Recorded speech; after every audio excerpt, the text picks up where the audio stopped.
আমার নাম মোহাম্মদ আখতারুজ্জামান রিপন। আমার গ্রামের বাড়ি পাবনাতে। আমার সাথে ঘটনাটি গত বছর শীতের রাতে ঘটে। যাই হোক, মূল ঘটনায় আসা যাক।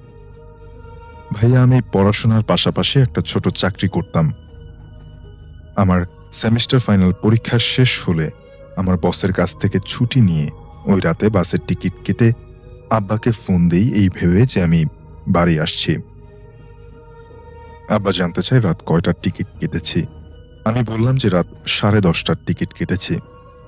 আব্বা বলে উঠল যে এত রাতে টিকিট কেটেছ কেন? অনেক রাত হবে আসতে। তবে বেশি রাত হলে বাড়ি আসার দরকার নেই। আমি যেন বাস স্ট্যান্ডেই থেকে যাই। আমি কারণ জানতে চাইলে আব্বা বলে যে রাস্তাঘাটের অবস্থা বেশ ভালো না, আসা যাবে না। আমি বললাম যে কি আর হবে, শীতের রাত, কোথায় আর থাকবো। এই বলে আমি ফোন রেখে দিলাম। গাবতলী বাস স্ট্যান্ড থেকে কিছু খাওয়া দাওয়া করে ফল কিনে নেই। এরপর ভাবি যে রাস্তায় এগুলো খেয়ে নিব। ঠিক 10:30টায় আমি বাসে উঠলাম। যথানিয়ম অনুসারে 15 মিনিট পরেই বাস ছাড়ল। ভাইয়া, আপনি জানেন কিনা, চন্দ্রা অর্থাৎ উত্তর অঞ্চলে রাস্তার উন্নয়নের কাজ চলছিল, তাই চান্দুরা থেকে, দুঃখিত আমি চন্দ্রা বলেছি কতবার, চান্দুরা থেকে সিরাজগঞ্জ যেতে গাড়ি প্রায় 1 থেকে 1.5 ঘন্টা পিছিয়ে পড়ে। তাই ভাইয়া আমাদের পাবনা যেতে 3 ঘন্টা থেকে 3.5 ঘন্টা সময় লাগে। আর জ্যাম থাকলে সে সময় আরো বেশি হয়ে যায়। যাই হোক, রাত 2:30টার দিকে আমাদের বেড়া বাস স্ট্যান্ড বাস দাঁড় করালো। যথারীতি বাস থেকে নেমে পড়লাম। বাস থেকে নামার পরে আমার চোখ কপাল বরাবর উঠে গেল। অবাক হয়ে পড়লাম আর ভাবতে লাগলাম, কি ব্যাপার, বাস স্ট্যান্ডে একটাও রিক্সা নেই কেন? ভাইয়া, আপনাকে বলে রাখি, আমাদের বাস স্ট্যান্ড কিন্তু সারা রাত অটো রিক্সা, সিএনজি ইত্যাদি চলাচল করে, কিন্তু সেদিন রাতে আমাদের বাস স্ট্যান্ডে একমাত্র পুলিশের গাড়ি ছাড়া আর কিছুই চোখে পড়ল না। পুলিশও গাড়ি থেকে কোথায় যেন গেছে, বলতে পারবো না। শীতের রাত, ঘন কুয়াশায় চারদিক কিছুই দেখার উপায় নেই। কুয়াশায় একটা ফোঁটা বৃষ্টির মতো আমার গায়ের উপরে কেমন যেন পড়তে লাগলো। অল্প কিছুক্ষণ পরে আমার শরীর ঠান্ডায় জমে যেতে লাগলো, আর নিজেকে ধরে রাখতে পারছি না। কি করব বুঝে উঠতে পারলাম না। শরীরে শুধু একটা চাদর জড়ানো। বাস স্ট্যান্ডে অটো রিক্সা, সিএনজি না পাওয়ায় আস্তে আস্তে বাড়ির রাস্তায় হাঁটতে শুরু করলাম। কিছু দূর যেতেই যেন আশার আলো দেখতে পেলাম। ঘন কুয়াশায় কোনো কিছু দেখতে না পেলেও যে বুঝতে পারছি একটা অটো রিক্সা আমার সামনের দিক থেকে আসছিল। চিন্তা করলাম, যাই হোক, উঠে পড়বো, টাকা যা লাগে তাই দিব। আমি আর পারছিলাম না। মুহূর্তের মধ্যে রিক্সাওয়ালা আমার সামনে এসে দাঁড়ালো। ভাইয়া, রিক্সাওয়ালার যদি একটু বর্ণনা দিতে চাই তাহলে বুঝতে পারবেন। রিক্সার ধরনটা এরকম যে রিক্সা অনেক সুন্দর করে সাজানো। রিক্সাওয়ালা লোকটা 6 থেকে 7 ফিট লম্বা, গায়ে সাদা চাদর দিয়ে মোড়ানো, মুখ দেখার কোনো উপায় নেই।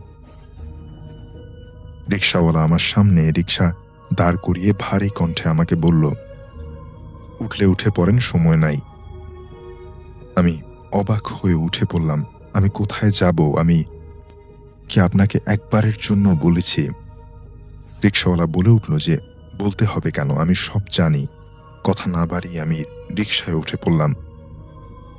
আমি বললাম, মানেটা কি? আপনাকে রিক্সা ভাড়া কত দিব তা মিটিয়ে নিতে হবে না? আর আমি কোথায় যাব আপনি কিভাবে জানেন? একটু রেগেই বললাম। রিক্সাওয়ালা বলল যে ভাই, রাগ করবেন না। ভাই, আপনার কিছুই দিতে হবে না। আপনি রিক্সায় উঠে পড়েন, যেতে হবে, অনেক রাত করে লাভ কি? আমি আর কোনো কিছু চিন্তা না করে বললাম যে আল্লাহর নাম নিয়ে রিক্সায় উঠে পড়লাম। আর নিজ মনে বলতে লাগলাম, যা হবার হবে, দেখে নেওয়া যাবে, আগে তো বাড়ি যাই। তাই তখনও বুঝতে পারছি না যে আমার জন্য কি অপেক্ষা করছে। কিন্তু একটা বিষয় কি ভাইয়া, এতক্ষণ রিক্সাওয়ালার সাথে কথা বললাম, একবারের জন্য আমার মনে হয়নি রিক্সাওয়ালার মুখ কালো, একদমই দেখতে পারছি না, নাকি কিছু দূর যেতেই রিকশাওয়ালা আমাকে বলে উঠল যে, ভাই, রাস্তায় যাই হোক না কেন এদিক ওদিক তাকাবেন না, মাথা নিচু করে রাখবেন। বিশ্বাস করবেন কিনা জানি না ভাই, 2 মিনিট যেতে না যেতেই আমি দেখি একটা কবরস্থানের কাছে এলাম। কবরস্থানটা হলো আমাদের এলাকায় যেতে জগন্নাথপুর নামে একটা ছোট গ্রাম, রাস্তার সাথেই কবরস্থান। আমি অবাক হয়ে গেলাম, এত তাড়াতাড়ি এখানে চলে আসলাম কি করে। আমাদের বাস স্ট্যান্ড থেকে অটোরিকশায় করে ওই এলাকায় প্রায় 10 থেকে 15 মিনিট সময় লাগবে। কবরস্থানের কাছে গিয়ে যা দেখতে পেলাম সেটার জন্য আমি একেবারেই প্রস্তুত ছিলাম না। দেখতে পেলাম একটা কবরের উপর সাদা কাপড় পরিহিত কি যেন একটা দাঁড়িয়ে আছে, আর আমার দিকে এক পলক দৃষ্টিতে তাকিয়ে আছে, আর বিকট ভাবে হেসে উঠল। কবরস্থান পার হতেই চিকন সুরে বলে উঠল, যা, তোর ভাগ্য ভালো, বেঁচে গেলি। আমার বোঝার আর কোনো কিছুই বাকি রইল না কি হতে পারে। এসব দেখার শোনার পর আমার শরীরে প্রতিটা লোম দাঁড়িয়ে গিয়েছিল, মুখের ভাষা হারিয়ে ফেলেছি। কিছু সময় মুখ থেকে কোনো কথা বের হচ্ছিল না। ভাই, একটা কথা বলি, এইসব ঘটনা যার সাথে ঘটে সেই বুঝতে পারে। যাই হোক, কবরস্থান পার হয়ে কিছু দূর যেতেই রিকশাওয়ালাকে জিজ্ঞাসা করলাম, ভাই, আপনি কি কিছু দেখেছিলেন? রিকশাওয়ালা রাগান্বিত কণ্ঠে আমাকে বলে উঠল, আমি না আপনাকে বলেছি এদিক ওদিক তাকাবেন না? কথাটা কি কানে যায় নাই? আমি মুখ সরি বলে মুখ বুজে থাকি, আর একটা কথাও বলিনি। এরপর যা বলবো তা বিশ্বাসযোগ্য নয়। এরপর যখন আমি মাথা তুলি, আমার বাড়ির সামনে, ওইখান থেকে আসতে প্রায় 40 মিনিট সময় লাগবে। রিকশাওয়ালা বলে উঠল, ভাই, আপনার বাড়ি চলে এসছে। অবাক হয়ে গেলাম, যে না বোঝার ভান করে বললাম যে ও চলে এসছি। রিকশাওয়ালাকে ধন্যবাদ দিলাম আর বললাম, ভাই, আজ না আপনি না থাকলে যে কি হতো। যাই হোক, এই রিকশাওয়ালাকে ভাড়া দিতে চাইলাম। রিকশাওয়ালা বলে উঠল, আমি তো আপনার কাছ থেকে ভাড়া চাইনি, তাহলে আপনি আমাকে ভাড়া দিচ্ছেন কেন? আমি বললাম যে, তাই হয় নাকি? এতটা পথ আপনার সাথে আসলাম, পকেট থেকে 150 টাকা রিকশাওয়ালাকে দিতে চাইলে সে আমাকে অনেক রাগ করে। এরপর রিকশাওয়ালা আমাকে বলে, এখন বাড়ি চলে যান, যাওয়ার পথে ভুলেও পেছনের দিকে তাকাবেন না। রিকশাওয়ালার সাথে আমি কথা বলে বাড়ির সামনে পা বাড়ালাম। কৌতূহলবশত পেছনের দিকে তাকালাম, এই ভেবে যে রিকশাওয়ালা আমাকে পেছনে তাকাতে না করলো কেন। পিছনে তাকিয়ে দেখি রিকশাওয়ালা মুহূর্তের মধ্যে নেই, কোথাও যেন মিলিয়ে গেছে। আমি আর নিজেকে ধরে রাখতে পারলাম না। ওইখান থেকে এক দৌড়ে বাড়ি চলে যাই। দরজার সামনে গিয়ে আব্বাকে উচ্চস্বরে ডাক দিয়ে জ্ঞান হারিয়ে ফেলি। তারপর আর কিছুই বলতে পারবো না। সকালে আব্বা আমাকে জিজ্ঞাসা করলে সব ঘটনা খুলে বলি। আব্বা আমাকে অনেক রাগারাগি করে, তোকে না রাতে আসতে না করলাম, তাও তুই আসলি। যাই হোক ভাইয়া, ভালো লাগলে শোনাবেন। পরবর্তীতে আমার সাথে ঘটে যাওয়া আরো ঘটনা পাঠাবো। আমার সাথে ঘটে যাওয়া এই ঘটনা বিন্দু মাত্র মিথ্যা নেই। বিশ্বাস করা না করা একান্তই আপনাদের ব্যাপার। ভালো থাকবেন। এই ঘটনাটি শুরু 2007 সালে। শেখ জাহিদুল ইসলাম, ওনার বাসা হচ্ছে এই খুলনা শহরের রায়মহল এলাকার দরগা শরীফ নামক স্থানে। এই দরগা শরীফের ঠিক পাশেই ওনার বাসা। 2007 সালে এই বাসায় ওনারা বসবাস করতে শুরু করেন। ওই সময় উনি ছিলেন ইন্টার ফার্স্ট ইয়ারের স্টুডেন্ট। উনি সায়েন্সে পড়তেন। কোনো এক রাতে উনি আইনস্টাইনের থিওরি অফ রিলেটিভিটি পড়ছিলেন, আপেক্ষিক যে তত্ত্ব সেটা পড়ছিলেন। সেটা পড়ার পরে উনি সেটা নিয়ে এতটাই চিন্তামগ্ন হয়েছিলেন, ওনার আশেপাশে এমন কিছু ঘটনা ঘটে যায় উনি সেটা প্রথমে বুঝতে পারেননি। হয়তো উনি যদি সেই বিষয়গুলো প্রথম দিকে ধরতে পারতেন তাহলে খুব বেশি সমস্যা হয়তো বা হতো না পরবর্তীতে। আসুন সেই ঘটনাগুলোর দিকে আমরা চলে যাই। ওনার ওই সময়টাতে যখন উনি খুব চিন্তামগ্ন ছিলেন রাতের বেলা, তখন রাত বাজে প্রায় 12:30, উনি হঠাৎ শুনেছিলেন কিন্তু বিষয়টাকে গুরুত্ব দেননি, কারণ উনি একটা বিষয় নিয়ে খুব চিন্তিত ছিলেন বা ধ্যানমগ্ন বলতে পারেন। উনি শুনেছিলেন হঠাৎ করে বারান্দায় কিছু একটা হাঁটাহাঁটি করছে, এবং কিছুক্ষণ হাঁটাহাঁটি করার পর ঘরের মধ্যে কিছু একটা কালো মানে কালো ছায়ার মতো কিছু একটা ওনার ঘরে ঢুকলো, ওনার রুমে। উনি আসলে এতটা মানে ভাবনার জগতে ছিলেন, কিছুই উনি বুঝতে পারেননি।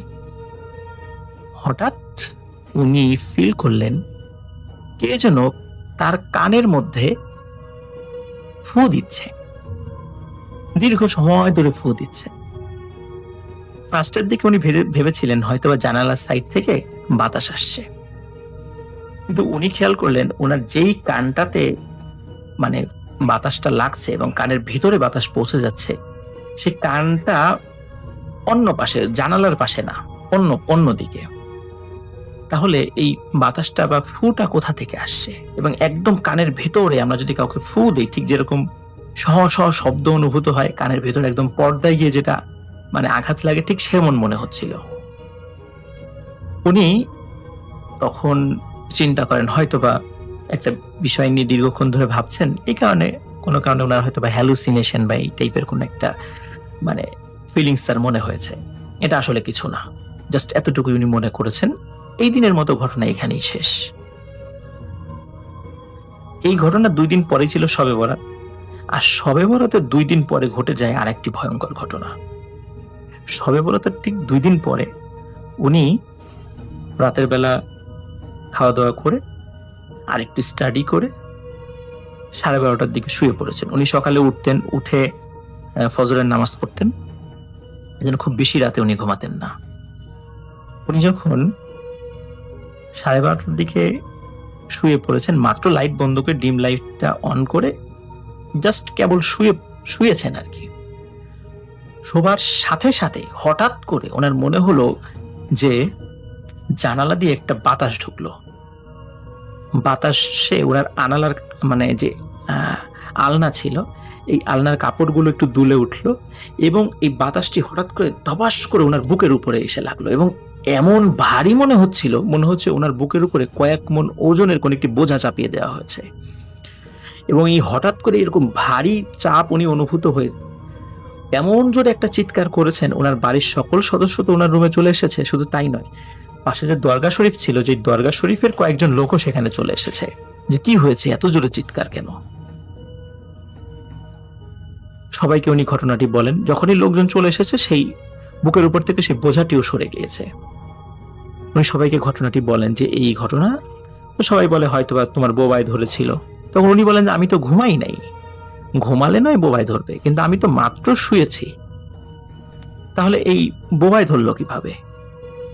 সকলে বলেন যে তোমার হয়তো মনের ভুল হয়েছে, বা ঘুমিয়ে গিয়েছিলে, তুমি টের পাও নাই, এরকম মনে হয়েছে। বলে যে বোবাই ধরলে এমনই মনে হয়। কিন্তু উনি কিছুতেই বোঝাতে পারছিলেন না যে উনি মাত্রই লাইটটা অফ করে কেবল বিছানায় ওনার শরীরটাকে মানে এলিয়ে দিয়েছেন। ঘুম তো আরো পরের কথা। তো যাই হোক, প্রথম দিন যে ঘটনাটি ঘটেছিল, যে কানে ফু দেওয়ার বিষয়টা, উনি ওনার পরিবারের সদস্যদেরকে ওইভাবে শেয়ার করেননি, উনি নিজে জাস্ট হ্যালুসিনেশন মনে করেছিলেন।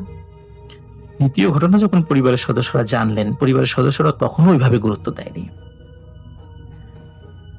এরপর থেকে প্রতিদিন এক ধরনের একটি সমস্যা উনি ফিল করেন। সেটা হচ্ছে উনি যখন রাত্রে ঘুমিয়ে থাকেন, ঘুমানোর পরে গভীর রাত্রে উনি ফিল করেন যে ওনার ঘুম ভেঙে গেল, এবং ঘুম ভাঙার পরে ওনার মনে হয় যে কোনো একজন মানুষ ওনার 2 পায়ের বৃদ্ধাঙ্গুলি ধরে টানা হেঁচড়া করছে, এবং ওনাকে আস্তে আস্তে বিছানা থেকে মানে নিচে ফেলে দিচ্ছে, বা টেনে বিছানা থেকে সরিয়ে ফেলছে, এমন মনে হয়।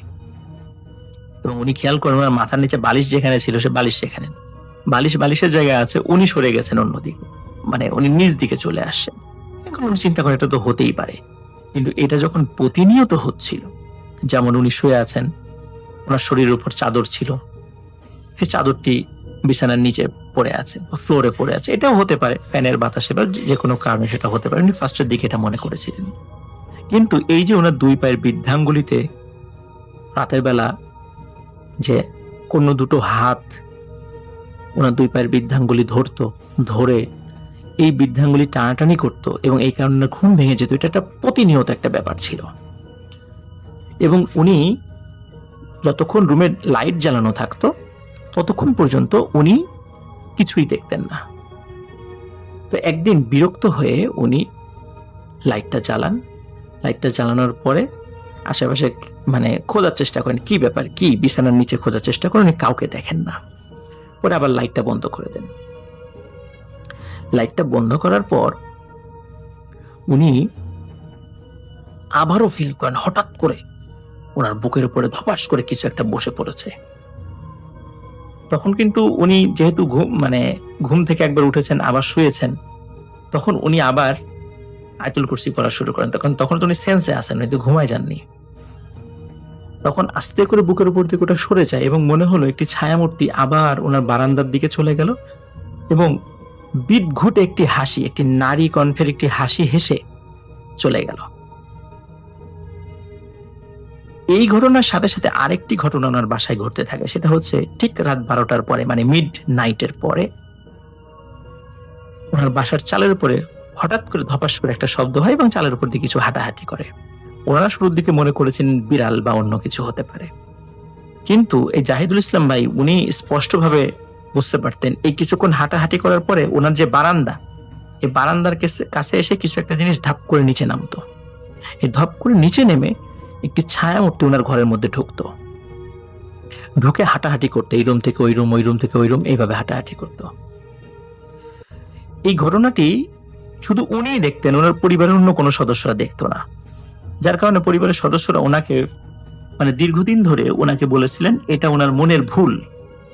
উনি কিছুতেই অন্য সদস্যদেরকে বোঝাতে পারতেন না যে এটা আসলে উনি সেটা দেখছেন। ওনাকে ডাক্তারের কাছে নিয়ে যাওয়া হয়, উনি ট্রিটমেন্ট করেন, কিন্তু তাতেই অবস্থার কোনো উন্নয়ন হয় না। এখন ওনার বাবা ডিসিশন নেন যে এই টিনের চালের এই বিষয়, এই আদার্স এই বিষয়, তাহলে একটা কাজ করি, বাসার কিছু কাজ তো অসমাপ্ত আছে, উপরে তো ছাদ দেই নাই, টিন শেড করে রেখেছি, তাহলে ছাদ দিয়ে দোতলাটা কমপ্লিট করে ফেলি। তো যার কারণে ওনারা কি করেছেন, ওই বাসাটা 6 মাসের জন্য ছেড়ে দিয়ে পাশে একটি বাসায় ভাড়া নিয়ে ওঠেন এবং বাড়ির কাজ সম্পন্ন করে 6 মাস পরে আবার এই বাসায় চলে আসে। চলে আসার পরে অদ্ভুত একটি ব্যাপার ওনারা লক্ষ্য করতে থাকেন। সেটা হচ্ছে ওনাদের বিভিন্ন ঘরে যেই কাঁটাওয়ালা যে ঘড়িগুলো আমরা যেগুলো ব্যবহার করি, এই বিভিন্ন রুমে ঘড়ি ওনারা টানিয়ে রাখেন, কিন্তু এই ঘড়িগুলো অদ্ভুত অদ্ভুত সময় বন্ধ হয়ে যেত এবং এই ঘড়িগুলো কোনোটাই চলতো না। অদ্ভুত সময় বলতে পারেন যে মনে করুন রাত 12:30, 1:30, 2:30, 3টা, 3:30 এমন, এই সময় ঘড়ি বন্ধ হয়ে যেত। এবং এই ঘড়িগুলো, কাঁটাওয়ালা ঘড়িগুলো ওনাদের বাসায় স্টিল নাও আজ পর্যন্ত কোনো কাঁটাওয়ালা ঘড়ি সেটা টেকে না, নষ্ট হয়ে যায়। তো কাঁটাওয়ালা ঘড়ি যখন টিকছিল না তখন ওনারা ডিজিটাল ঘড়ি ব্যবহার করা শুরু করেন এবং ডিজিটাল ঘড়িতেও যে সমস্যা দেখা দেয় সেটা হচ্ছে সেখানে সময় উল্টাপাল্টা না দেখালেও ব্যাটারিটা ডাউন হয়ে যায়, ব্যাটারিটাও সেখানে বেশি দিন টেকে না, কয়েকদিনের মধ্যে সেটা নষ্ট হয়ে যায়। এবং লিসেনার্স, আপনারা আর একটা জিনিস শুনলে অবাক হবেন, ওনার যে ডেস্কটপ রয়েছে বা কম্পিউটার, এই কম্পিউটারের ভেতরেও কিন্তু ঘড়ির এক ধরনের একটা ব্যাটারি থাকে। ওনার সেই ঘড়ির ব্যাটারি পর্যন্ত নষ্ট হয়ে যায়। আজ পর্যন্ত ওনার বাসায় কাঁটাওয়ালা ঘড়ি তো টেকে তো নাই, ডিজিটাল ঘড়ির ব্যাটারিগুলোও নষ্ট হয়ে যায়। এবং ওনার বাড়ির সবাই দুরারোগ্য ব্যাধিতে আক্রান্ত। কয়েক বছর আগে ওনার বাবা একটা দুরারোগ্য ব্যাধিতে ভুগে ইন্তেকাল করেছেন এবং ওনার পরিবারের প্রায় প্রত্যেকটা সদস্য বিভিন্ন দুরারোগ্য ব্যাধিতে আক্রান্ত। ওনারা চেষ্টা করেছিলেন অন্য জায়গায় শিফট করার জন্য, কিন্তু সেটাও পারেননি। বিভিন্ন হুজুরদেরকে ডেকে নিয়ে আসা হয়েছিল যে আসলে এখানে সমস্যাটা কি, কেউ এই সমস্যাটা সলভ করতে পারেননি। এখন তাহলে এখানে কেন এমনটা হচ্ছে, এই বাসায় কেন এই সমস্যা? তখন ওই হুজুররা বলেছিলেন শত শত বছর আগে এই জায়গাতে মনসা দেবীর একটি মন্দির ছিল এবং কালের বিবর্তনে মন্দিরটা ধ্বংস হয়ে গেছে, কিন্তু এইখানে যদি কোনো স্থাপনা তৈরি করা হয় তাহলে ওই মন্দিরে যে সমস্ত জিনেরা ছিল ওরা তো এখনো জীবিত আছে, ওরা এরকম ডিস্টার্ব করে এবং এরা এতটা শক্তিশালী যে এদেরকে আসলে এখান থেকে হটিয়ে দেওয়ার কোনো উপায় নেই। এরা এখানে থাকবেই। কিন্তু ওনারা যেহেতু রেগুলার সালাত আদায় করেন, ধার্মিক পরিবার, এই জন্য ওনাদেরকে ওইভাবে ক্ষতি করতে না পারলেও ওনারা ওই পরিবারের সকলেই কিন্তু অসুস্থ। জাহিদুল ইসলাম ভাই উনি নিজেও কিন্তু শারীরিকভাবে সুস্থ নন। আসসালামু আলাইকুম রাসেল ভাই। আশা করছি আপনি ভালো আছেন। তো রাসেল ভাই, আজকে আমি আপনাকে যেই ঘটনাটি শেয়ার করছি, সেই ঘটনাটা একটা বর্ষাকালের ঘটনা। বর্তমান যেরকম বর্ষার সময় চলতেছে, টিপটিপ বৃষ্টি পড়ে আবার ভালো হয়ে যায়, ঠিক এইরকম সময়ের একটা ঘটনা আপনার সঙ্গে শেয়ার করছি। ঘটনাটা আমাদের এলাকার রিক্সা চালক আবুল হাসানকে নিয়ে। তো আবুল হাসান একজন খুবই ভালো মানুষ, অত্যন্ত সাহসী মানুষ এবং গ্রামের সবার উপকার তিনি করেন। কারো কোনো সমস্যা হলে সবার আগে তিনি তার রিক্সাটা নিয়ে যেতেন আরকি। তো ঘটনাটা আজকে থেকে অনেকদিন আগে, যেই সময়ে আরকি এত অটোরিকশা, তারপর হচ্ছে ধরেন যে মানে অটো জাতীয় যেই জিনিসগুলো বর্তমান সময়ে কারেন্ট দিয়ে চলতেছে, সেই জিনিসগুলা কিন্তু ছিল না। তখন ছিল পায়ের রিক্সা, পায়ের ভ্যান, পা দিয়ে চালিত আরকি জিনিসগুলা তখন বেশি প্রচলিত ছিল। তো এই হাসান মানে মিয়া, তিনি ওই মানে গ্রামে বসবাস করতেন। তিনি এই যে রিক্সা চালায়া যেটা উপার্জন করতেন, সেটা দিয়েই তার সংসার চলত। তো এক রাতে তিনি মানে বাড়ি ফিরবেন, ঠিক সেই সময়ে এরকম হঠাৎ করে বৃষ্টি চলে আসে। তো বৃষ্টি চলে আসার পর সে মানে সামনে যাচ্ছে, তো যাওয়ার পরে আ মানে কোথায় আশ্রয় নিবে সেটা কোনো খোঁজ পাচ্ছে না। তো হঠাৎ করে সে সামনে দেখতে পারে রাস্তার সাইডে একটা মন্দির আছে। তো সে কি করলো? আমি ১ম এই বলছি রাসেল ভাই, সে একটু সাহসী মানুষ। সে কোনো কিছু চিন্তা না করে রিক্সাটা ওই মন্দিরের একটু সাইডে রেখে মন্দিরের ভিতরে গিয়ে সে আশ্রয় নেয়। বৃষ্টি না থামা পর্যন্ত সে সেখানে থাকার একটা প্রতিজ্ঞাবদ্ধ হয়। তো রাসেল ভাই, ১ম এ সে মন্দিরটার ভিতরে যখন ঢুকলো, ঢোকার পর তার বেশ খানিকটা অস্বস্তি বোধ লাগছিল। তো সে ভাবলো যে শরীরের যে কাপড়গুলো আছে, সেই কাপড়গুলো হয়তো ভিজে গেছে, এইজন্যই এরকমটা মনে হচ্ছে। তো তখন সে কি করলো? আস্তে তার উপরের যে গেঞ্জিটা ছিল, সেই গেঞ্জিটা একটু খুলে ভালোমতো আরকি পানি নিগড়িয়ে আবার আরকি ওটা একটু ওইখানে বাতাস দেওয়ার চেষ্টা করতেছে। তো ঠিক এই সময়ে তার যে গেঞ্জিটা ওখানে সে লেড়ে দিল।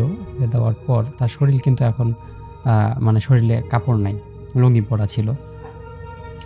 তো এই অবস্থায় তার মানে সেই জায়গাটা যে ছিল, সেই জায়গাটায় হঠাৎ করে সে বুঝতে পারল যে কোথা থেকে একটা আলো জ্বলে উঠল। অটোমেটিক মন্দিরের ভিতরে একটা আলো জ্বলে উঠল। তো আলোটা এরকম যেন মানে কেউ মন্দিরের ভিতরে কোনো মশাল জ্বালিয়েছে।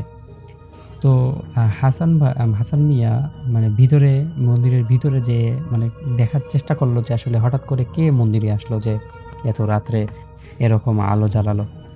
তো যখন সে দেখলো, ভিতরে গিয়ে দেখে যে কেউ নাই, শুধুমাত্র মন্দিরে যে ঠাকুর থাকে, সেই ঠাকুরের সামনে অটোমেটিক একটা আলো জ্বলতেছে। তো এটা দেখার পর হাসান ভাই মনে করলো যে হয়তো আ মানে কেউ এটা জ্বালে দিয়ে গেছে। আমার হয়তো এতক্ষণ চোখে পড়েনি, এখন হয়তো চোখে পড়েছে। তো এটা দেখার পর সে কোনো কিছু না ভেবে সে তার মতো আছে। তো সে দেখতেছে যে বৃষ্টিটা কেন জানি থামতেছেই না। হঠাৎ করে বৃষ্টিটা আরো বেশি জোরে হওয়ার মানে উপক্রমে চলে আসতেছে। তো এবার হাসান মিয়া ভাবলো যে এখন কি করবে সে? এত রাত হয়ে যাচ্ছে, বাড়ি ফিরবে তো বাড়ি ফিরবে না। এই সবকিছু টেনশন করতে সে আসলে সেখানে বসে একটা ঘুমের আভাব তার চোখে চলে আসে। তো তখন প্রায় তার সেখানে থাকা প্রায় ১৫-২০ মিনিট হয়ে গেছে। ১৫-২০ মিনিট পর সে হঠাৎ করে শুনতে পারে তার যে এই মন্দিরটার টিনের চাল ছিল, তো টিনের চালের মধ্যে কেউ একটা শব্দ করতেছে। মানে নখ দিয়ে আছাড় কাটতেছে, এরকম একটা শব্দ সে পাচ্ছে। তো এই শব্দ পাওয়ার পর সে একটু ঘাবড়ে যায়। কিরে হঠাৎ করে এটা কি শব্দ শুরু হলো? এমনিতেই বৃষ্টির মধ্যে মানে টিনের চালে যে বৃষ্টি পড়তেছে তার একটা শব্দ, কিন্তু এক্সট্রা ভাবে একটা শব্দ সে শুনতে পাচ্ছে, সেটা হচ্ছে ওই টিনের কেউ নখ দিয়ে আঁচড় কাটতেছে। তো তখন আরকি মানে হাসান মিয়া ভাবলো যে হয়তো টিনের চালে কোনো বাঁশ বা কোনো কিছু আটকে আছে। তো এগুলো ভাবতে সে এগুলো কোনো কিছু তোয়াক্কা না করে সে তার মতো মানে আ আছে আরকি, বসে অপেক্ষা করতেছে কখন বৃষ্টি থামে। তার একটু পরে সে হঠাৎ করে মন্দিরের পিছন থেকে একটা গোঙানি শব্দ শুনতে পারল। কোনো একটা মানুষের গোঙানি শব্দ। এমন একটা করুণ গোঙানি, যেন কেউ একজন খুব বেশি আক্রান্ত হয়ে পড়ে আছে এই টাইপের। তো সে বেশ খানিকটা ঘাবড়ে গেল। কিরে, আমি তো এতক্ষণ একাই ছিলাম, এখন আবার হঠাৎ করে এখানে কে আসলো? তো তার যে হারিকেন ছিল, সেই হারিকেনের মধ্যে একটা মানে সরি, তার যে রিক্সাটা ছিল, সেই রিক্সাটার মধ্যে একটা হারিকেন লাগা থাকে। তো রাসেল ভাই, আগে তো এরকম টর্চ লাইট বা লাইট এরকম কোনো কিছু ছিল না। আগের মানুষ কেরোসিন পুড়িয়ে আলো ব্যবহার করত আরকি। তো যখন এরকম শব্দ আসলো, তখন সে কি করলো? তার রিক্সা থেকে হারিকেনটা খুলে হারিকেনটা নিয়ে ওই মন্দিরের পিছে গিয়ে দেখার চেষ্টা করলো যে আসলে কি। তো তখন সে সেখানে গিয়ে দেখে আসলে কিছুই নেই। কোনো কিছুই নেই। এই শব্দটা যে এতক্ষণ থেকে গোঙানি একটা শব্দ আসতেছিল, সেই শব্দটাও নেই। তো মানে হাসান মিয়া বেশ খানিকটা অবাক হয়ে যায় যে আসলে কি শব্দ হচ্ছে, এখানে কি হচ্ছে না হচ্ছে সবকিছু মিলে সে আরকি কোনো আর চিন্তা না করে সে বলে যে মানে আমার এখানে থাকাটা হয়তো ঠিক হচ্ছে না। তো সে তার রিক্সাটা নিয়ে ওই বৃষ্টির মধ্যেই তার মাথায় একটা মানে ওই কি বলে পলিথিন একটা মাথার মধ্যে দিয়ে সে বেরিয়ে পড়ে আরকি। টিপটিপ বৃষ্টি পড়তেছে। তো বৃষ্টির মধ্যে সে যাচ্ছে। তো যাওয়ার পর তার যে বাড়ির রাস্তা, সেই রাস্তার মধ্যে সে অলরেডি ঢুকে পড়েছে। ঢোকার পর সে হঠাৎ করে দেখতে পারে তার সামনে একটা বৃদ্ধ, সাদা কাপড় পরা বৃদ্ধ, মহিলা না পুরুষ সে ১ম এ বুঝতে পারতেছে না। রাস্তার মধ্যে মানে রাস্তার মানে একটা সাইডে বসে কাঁপতেছে আরকি, বৃষ্টির মধ্যে ভিজে, ভিজে কাঁপতেছে। তো এটা দেখার পর হাসান মিয়া বেশ খানিকটা অবাক হয়ে গেল। আর রাসেল ভাই, আমি আপনাকে ১ম এই বলেছি যে সে অনেক দয়ালু মানুষ, মানুষের সাহায্য করে। তো এটা দেখার পর ওই যে মানে যে হাসান মিয়া তার রিক্সাটা থামালো। থামিয়ে বলল যে, "আপনি কে? এত রাত্রে এখানে কি করছেন? বৃষ্টির মধ্যে ভিজে যাচ্ছেন। কোথায় যাবেন বলেন, আমি আপনাকে সাহায্য করে দেই।" কিন্তু ওই যে সাদা বৃদ্ধর মতো যেটা ছিল আরকি রাস্তার সাইডে, কোনো কথা বলতেছে না, কোনো শব্দ করছে না। যখন হাসান মিয়া চিৎকার করে বলল, "এই যে দাদু, আপনি কে? কোথা থেকে আসছেন? কোথায় যাবেন? আমাকে বলেন, আমি আপনাকে পৌঁছে দেই।" তো এটা বলার পর ওই বৃদ্ধটা বলে যে, "আমি একটু সামনে যাবো বাবা, আমাকে একটু সাহায্য করলে ভালো হয়।" তো তখন আরকি যখন এই বৃদ্ধটা উঠে দাঁড়ালো, তখন তার যে মাথার চুল ছিল, সেই চুল দিয়ে পুরো যে মুখটা ছিল, সেই মুখটা ঢাকা পড়ে গেছে। তো এজন্যে হাসান মিয়া কিছু দেখতে পারল না যে আসলে ছেলে না মেয়ে। কিন্তু কণ্ঠটা এমন একটা কণ্ঠ ছিল, বোঝার কোনো উপায় নেই যে এটা ছেলে কণ্ঠ নাকি মেয়ে কণ্ঠ। তারপর সেই যে মানে যেটাই ছিল আরকি, সেটা তার রিক্সার পিছনে উঠে বসে। তখন হাসান মিয়া রিক্সা চালানো শুরু করে। তো রিক্সা চালাতে, চালাতে কিছুক্ষণ যাওয়ার পর তার রিক্সাটা অস্বাভাবিকভাবে ভারী মনে হচ্ছে। তো তখন আরকি হাসান মিয়া বলে যে হয়তো মানে রাস্তাটা ভিজা, রাস্তার মধ্যে কাদো জমে গেছে, এজন্য অনেক ভারী লাগতেছে। তো তার কিছুক্ষণ যাওয়ার পর হাসান মিয়া পিছনের যে লোক ছিল তাকে বলে যে, "আপনি কোথায় যাবেন?" তখন মানে কিছু বলে না। তখন আবার চিৎকার করে বলে যে, "আপনি কোথায় যাবেন? আপনাকে কোথায় নামাবো?" তখন সেই লোকটা উত্তর দেয় যে, "আমি সামনেই নামবো।" তো এটা বলার পর হাসান মিয়া আরেকটু জোরে চালিয়ে তাকে আর কিছুক্ষণ যাওয়ার পর বলে যে, "আরো কোথায়?" তখন পিছন থেকে কোনো শব্দ তিনি শুনতে পারেন না। চিৎকার করে বলে যে, "আপনি কোথায় নামবেন বলেন?" কিন্তু তারপরও কোনো শব্দ শুনতে পারে না। তো যখন হাসান মিয়া পিছনে ফিরে তাকালো, ঠিক তখনই দেখলো যে আসলে তার রিক্সায় কেউ নেই। কোনো কিছুই নেই। হাসান মিয়া বেশ খানিকটা অবাক হয়ে গেল যে আসলে কিরে, একটা লোককে তো তুললাম, সেই লোকটা এখন আবার নাই। এটা কেমনে সম্ভব? কিভাবে? কোথায় গেল লোকটা? তো হাসান মিয়া তার রিক্সা থেকে নেমে তার যে হ্যারিকেনটা ছিল, সেই হ্যারিকেনটা নিয়ে আশেপাশে দেখা শুরু করলো। ঠিক তখনই সে দেখতে পারল রাস্তার সাইডে একটা ওই যে কবর, ওই যে যেই বৃদ্ধ লোকটা যে ছিল সেই কবরটা খুঁড়তেছে। তো এটা দেখে হাসান মিয়া এত বেশি ভয় পায় যে তার সেখানে করার কিছুই থাকে না। সে মানে সেখান থেকে চলে যাবে নাকি এই বৃদ্ধটাকে আটকাবে, এই দুই দ্বন্দ্বের মধ্যে সে মানে তার মাথা ঘোরা উপক্রম হচ্ছে। ঠিক তখনই সেই যে বৃদ্ধটা ছিল, সেই বৃদ্ধটা হাসানের সামনে চলে আসতেছে। মানে এমনভাবে আসতেছে মনে হচ্ছে যে তার কোনো পা নেই, সে হাওয়ায় ভেসে, ভেসে আসতেছে। তখন হাসান মিয়া বুঝতে পারতেছে যে আসলে এটা জিন-ভূতের কোনো কারবার হবে। তখন সে তার যে সূরা কেরাতগুলো জানা ছিল সেই সূরা পড়তে থাকে। তো একটা সময় সেই যে সাদা অবয়বটা ছিল সেই অবয়বটা মানে বাতাসে তার যে মুখের সামনে চুলগুলো ছিল সেই চুলগুলো সরে যায় এবং এই সরে যাওয়ার পর তার চেহারা দেখে হাসান মিয়া যেটা বলে আরকি, তার চেহারার মধ্যে এমন একটা বিশ্রী একটা চেহারা যার চোখ নেই। মানে মুখের অংশের যে গোস্তগুলা ছিল সেই গোস্তগুলা খসে, খসে পড়ে গেছে। মনে হচ্ছে শুধু হাড়গুলো দেখা যাচ্ছে। আর চোখের যে কালো মণিটা ছিল সে মণি নেই। চোখগুলো তুলে ফেলা। মানে কঙ্কাল যেরকম তার থেকেও বিশ্রী একটা অবস্থা। তো এইটা দেখে হাসান মিয়া মানে আর তার নিজেকে কন্ট্রোল করতে পারে না। তার হাত থেকে যে হেরিকেনটা থাকে সেই হেরিকেনটা পড়ে যায় এবং সে সেখানেই অজ্ঞান হয়ে পড়ে থাকে আরকি। পরদিন সকালে যখন তার এলাকার লোক সেই রাস্তা দিয়ে যাবে তো তখনই দেখতে পারে যে হাসান মিয়া সেখানে অজ্ঞান অবস্থায় পড়ে আছে। তখন তাকে বাড়ি নিয়ে এসে জ্ঞান ফেরানো হয়। জ্ঞান ফেরার পর হাসান মিয়ার গত রাতের ঘটনা সবাইকে খুলে বলে। তার কিছুক্ষণ পর হাসান মিয়ার এত বেশি জ্বর আসে, প্রচণ্ড রকমের জ্বর। ডক্টরের চিকিৎসা নেওয়া হয় কিন্তু কোনো চিকিৎসায় ফল আসতেছে না। তারপর একজন মুরব্বি তাকে বলে যে, "তোমার একজন কবিরাজকে দেখা উচিত।" তারপর তাকে নিয়ে যাওয়া হয় একজন কবিরাজ কাছে। কবিরাজের নাম হচ্ছে মন্টু কবিরাজ। এই মন্টু কবিরাজ তাকে বলে যে, "আসলে তুমি তো ভুল করে ফেলেছ। তুমি তোমার পিছনে আসলে কেউ ছিল না। তোমার সামনে চলে আসা দরকার ছিল। তোমার পিছনে ঘুরে যখনই তুমি পিছনে ঘুরেছ তখনই ওই জিনটার কাজে আসলে বিঘাত ঘটেছে। এজন্য তোমার উপর সে আক্রমণ করেছে। যাই হোক, চিন্তার কোনো কারণ নেই। আমি ঝাড়ফুঁক করে দিচ্ছি এবং এই যে তাবিজটা আছে এই তাবিজটা তোমাকে দিচ্ছি। এই তাবিজটা তোমার সাথে রাখবা। আশা করি তোমার কোনো সমস্যা হবে না।" তো রাসেল ভাই এই তাবিজ নেওয়ার পর থেকে ওই হাসান মিয়ার আর কোনো সমস্যা হয়নি। তো এই ঘটনাটা আজ থেকে প্রায় ১০-১২ বছর আগের একটা ঘটনা। তো রাসেল ভাই ঘটনাটা আমি আমার আ বড় চাচার মুখ থেকে শুনেছিলাম। আশা করছি ঘটনাটা ভালো লাগবে। আল্লাহ হাফেজ।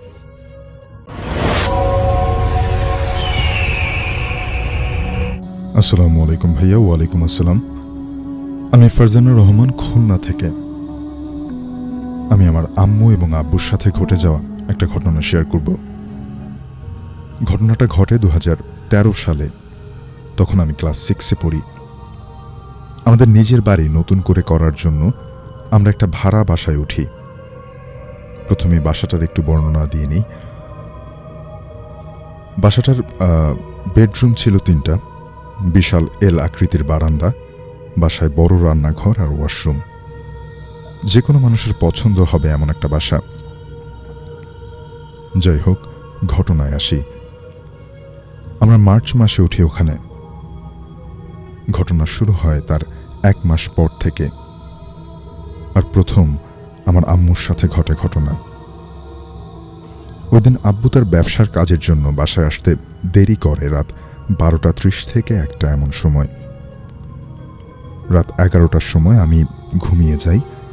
আম্মু তার কাজ শেষ করে আমার পাশে শুতে আসে। তখনই আমাদের ঘরের দরজা নিজে নিজে বন্ধ হয় এবং খুব জোরে একটা শব্দ করে। আম্মু চোখ খোলার চেষ্টা করলে তার চোখের পাতা কিছু একটা কারণে খুলতে পারছিলেন না। কিন্তু সে শুনতে পাচ্ছিলেন কোনো মানুষ পা ঘষে হাঁটলে যেমনটা শব্দ হয় তেমন শব্দ হচ্ছে। কিন্তু সে কিছুতেই চোখ মেলতে পারছে না। কিছু একটা টেনে ধরেছে এমন। হঠাৎ করে আমার রুমের দরজা নিজে নিজেই খুলে যায় এবং বিকট শব্দ করে আম্মু চোখ মেলতে সক্ষম হয়। সে দেখে তার পায়ের কাছে একটা ১৯-২০ বছরের মেয়ে দাঁড়ানো। সে দূর থেকেই কিভাবে যেন আম্মুর গলা টিপে ধরে। ঠিক ওই সময় আব্বু এসে দরজার লক খুলে আর ওটা গায়েব হয়ে যায়। আম্মুর সামনে থেকে ওটা চলে যায় আর আব্বু দেখে যে একটা ছায়া দৌড়ে বারান্দা থেকে লাফ দিচ্ছে। দুজনেই মনে করে যে তাদের মনের ভুল, কেউ কাউকে বলে না এই ঘটনাটা। তো এমন চলতে থাকে 1 সপ্তাহ। তারা নিজ নিজভাবে ভয় পায়, অর্থাৎ তারা কেউ কাউকে তাদের সাথে তারা যেটা দেখতো সেটা শেয়ার করতো না। শেষ পর্যন্ত না পেরে আব্বু বাসায় হুজুর আনেন ঘর বাঁধাতে। ওদিন রাতে আমরা সবাই ঘুম, হঠাৎ টিভির রুম থেকে টিভির শব্দ হচ্ছে, ফ্যান চলছে এমন শব্দ হচ্ছে, আর বলের শব্দ হচ্ছে। আম্মু মনে করেছে যে আব্বু ভুল করে টিভি অন করে ঘুমোতে গেছে। আম্মু উঠে টিভির রুমের দরজার দিকে যেতেই ওই রুমের দরজাটা ঠাস করে খুলে যায় আর সব কিছু অফ হয়ে যায়, অর্থাৎ টিভি এবং ফ্যান, আরও যে শব্দ হচ্ছিল, সেখানে একটা বলের শব্দ হচ্ছিল, সব কিছু অফ হয়ে যায় এবং দরজাটাও আপনা আপনি খুলে যায়। আম্মু তখন শুনছে তার একটা মেয়ের কণ্ঠে তাকে কেউ বলছে, তোরা যদি আমার ক্ষতি করিস আমি তোর মেয়ের ক্ষতি করব। আর সাথে সাথেই দরজাটা বন্ধ হয়ে যায়। তারপর দিন দুপুরে আমরা খেতে বসেছি, ফ্যান খুলে আমার মাথার উপরে পড়তে গিয়েছিল, অল্পের জন্য পড়েনি। এমন চলতে থাকে। রাতে আম্মু আব্বু কেউ ঘুমাতে পারত না, হুটহাট গলা টিপে ধরত, সারা রাত ধরে বারান্দাতে হাঁটত। এমন অবস্থা হয়ে গিয়েছিল যে আম্মু দেখত আম্মু যেই কাজই করছে ওই মেয়েটা আম্মুর পাশে তাকে অনুকরণ করছে, অর্থাৎ তিনি যেই যেই কাজই করতেন সেই 19-20 বছর বয়সী মেয়ের মতো দেখতে অশরীরীটা সেটা অনুকরণ করছে। আপনি যা যা করছেন তাই করছে। এর মধ্যে আমাদের বিভিন্নভাবে ক্ষতি হয়, যেমন আমরা প্রায় অসুস্থ থাকতাম, আব্বুর ব্যবসায় লস হয় ইত্যাদি। এমন চলতে থাকে। আম্মুকে ক্ষতি করার, এমনকি মেরে ফেলার অনেক চেষ্টা করে, কিন্তু কোনো না কোনোভাবে সফল হয় না। এমনই একদিন সকাল 9টা আম্মু আমাকে ব্যাস থেকে বাসায় নিয়ে আসছে। আমি আমার রুমে বোরখা পাল্টাচ্ছি আর আম্মু তার রুমে চেঞ্জ করছে। আব্বু টিভির রুমে তার কর্মস্থলে যাওয়ার জন্য প্রস্তুতি নিচ্ছিলেন।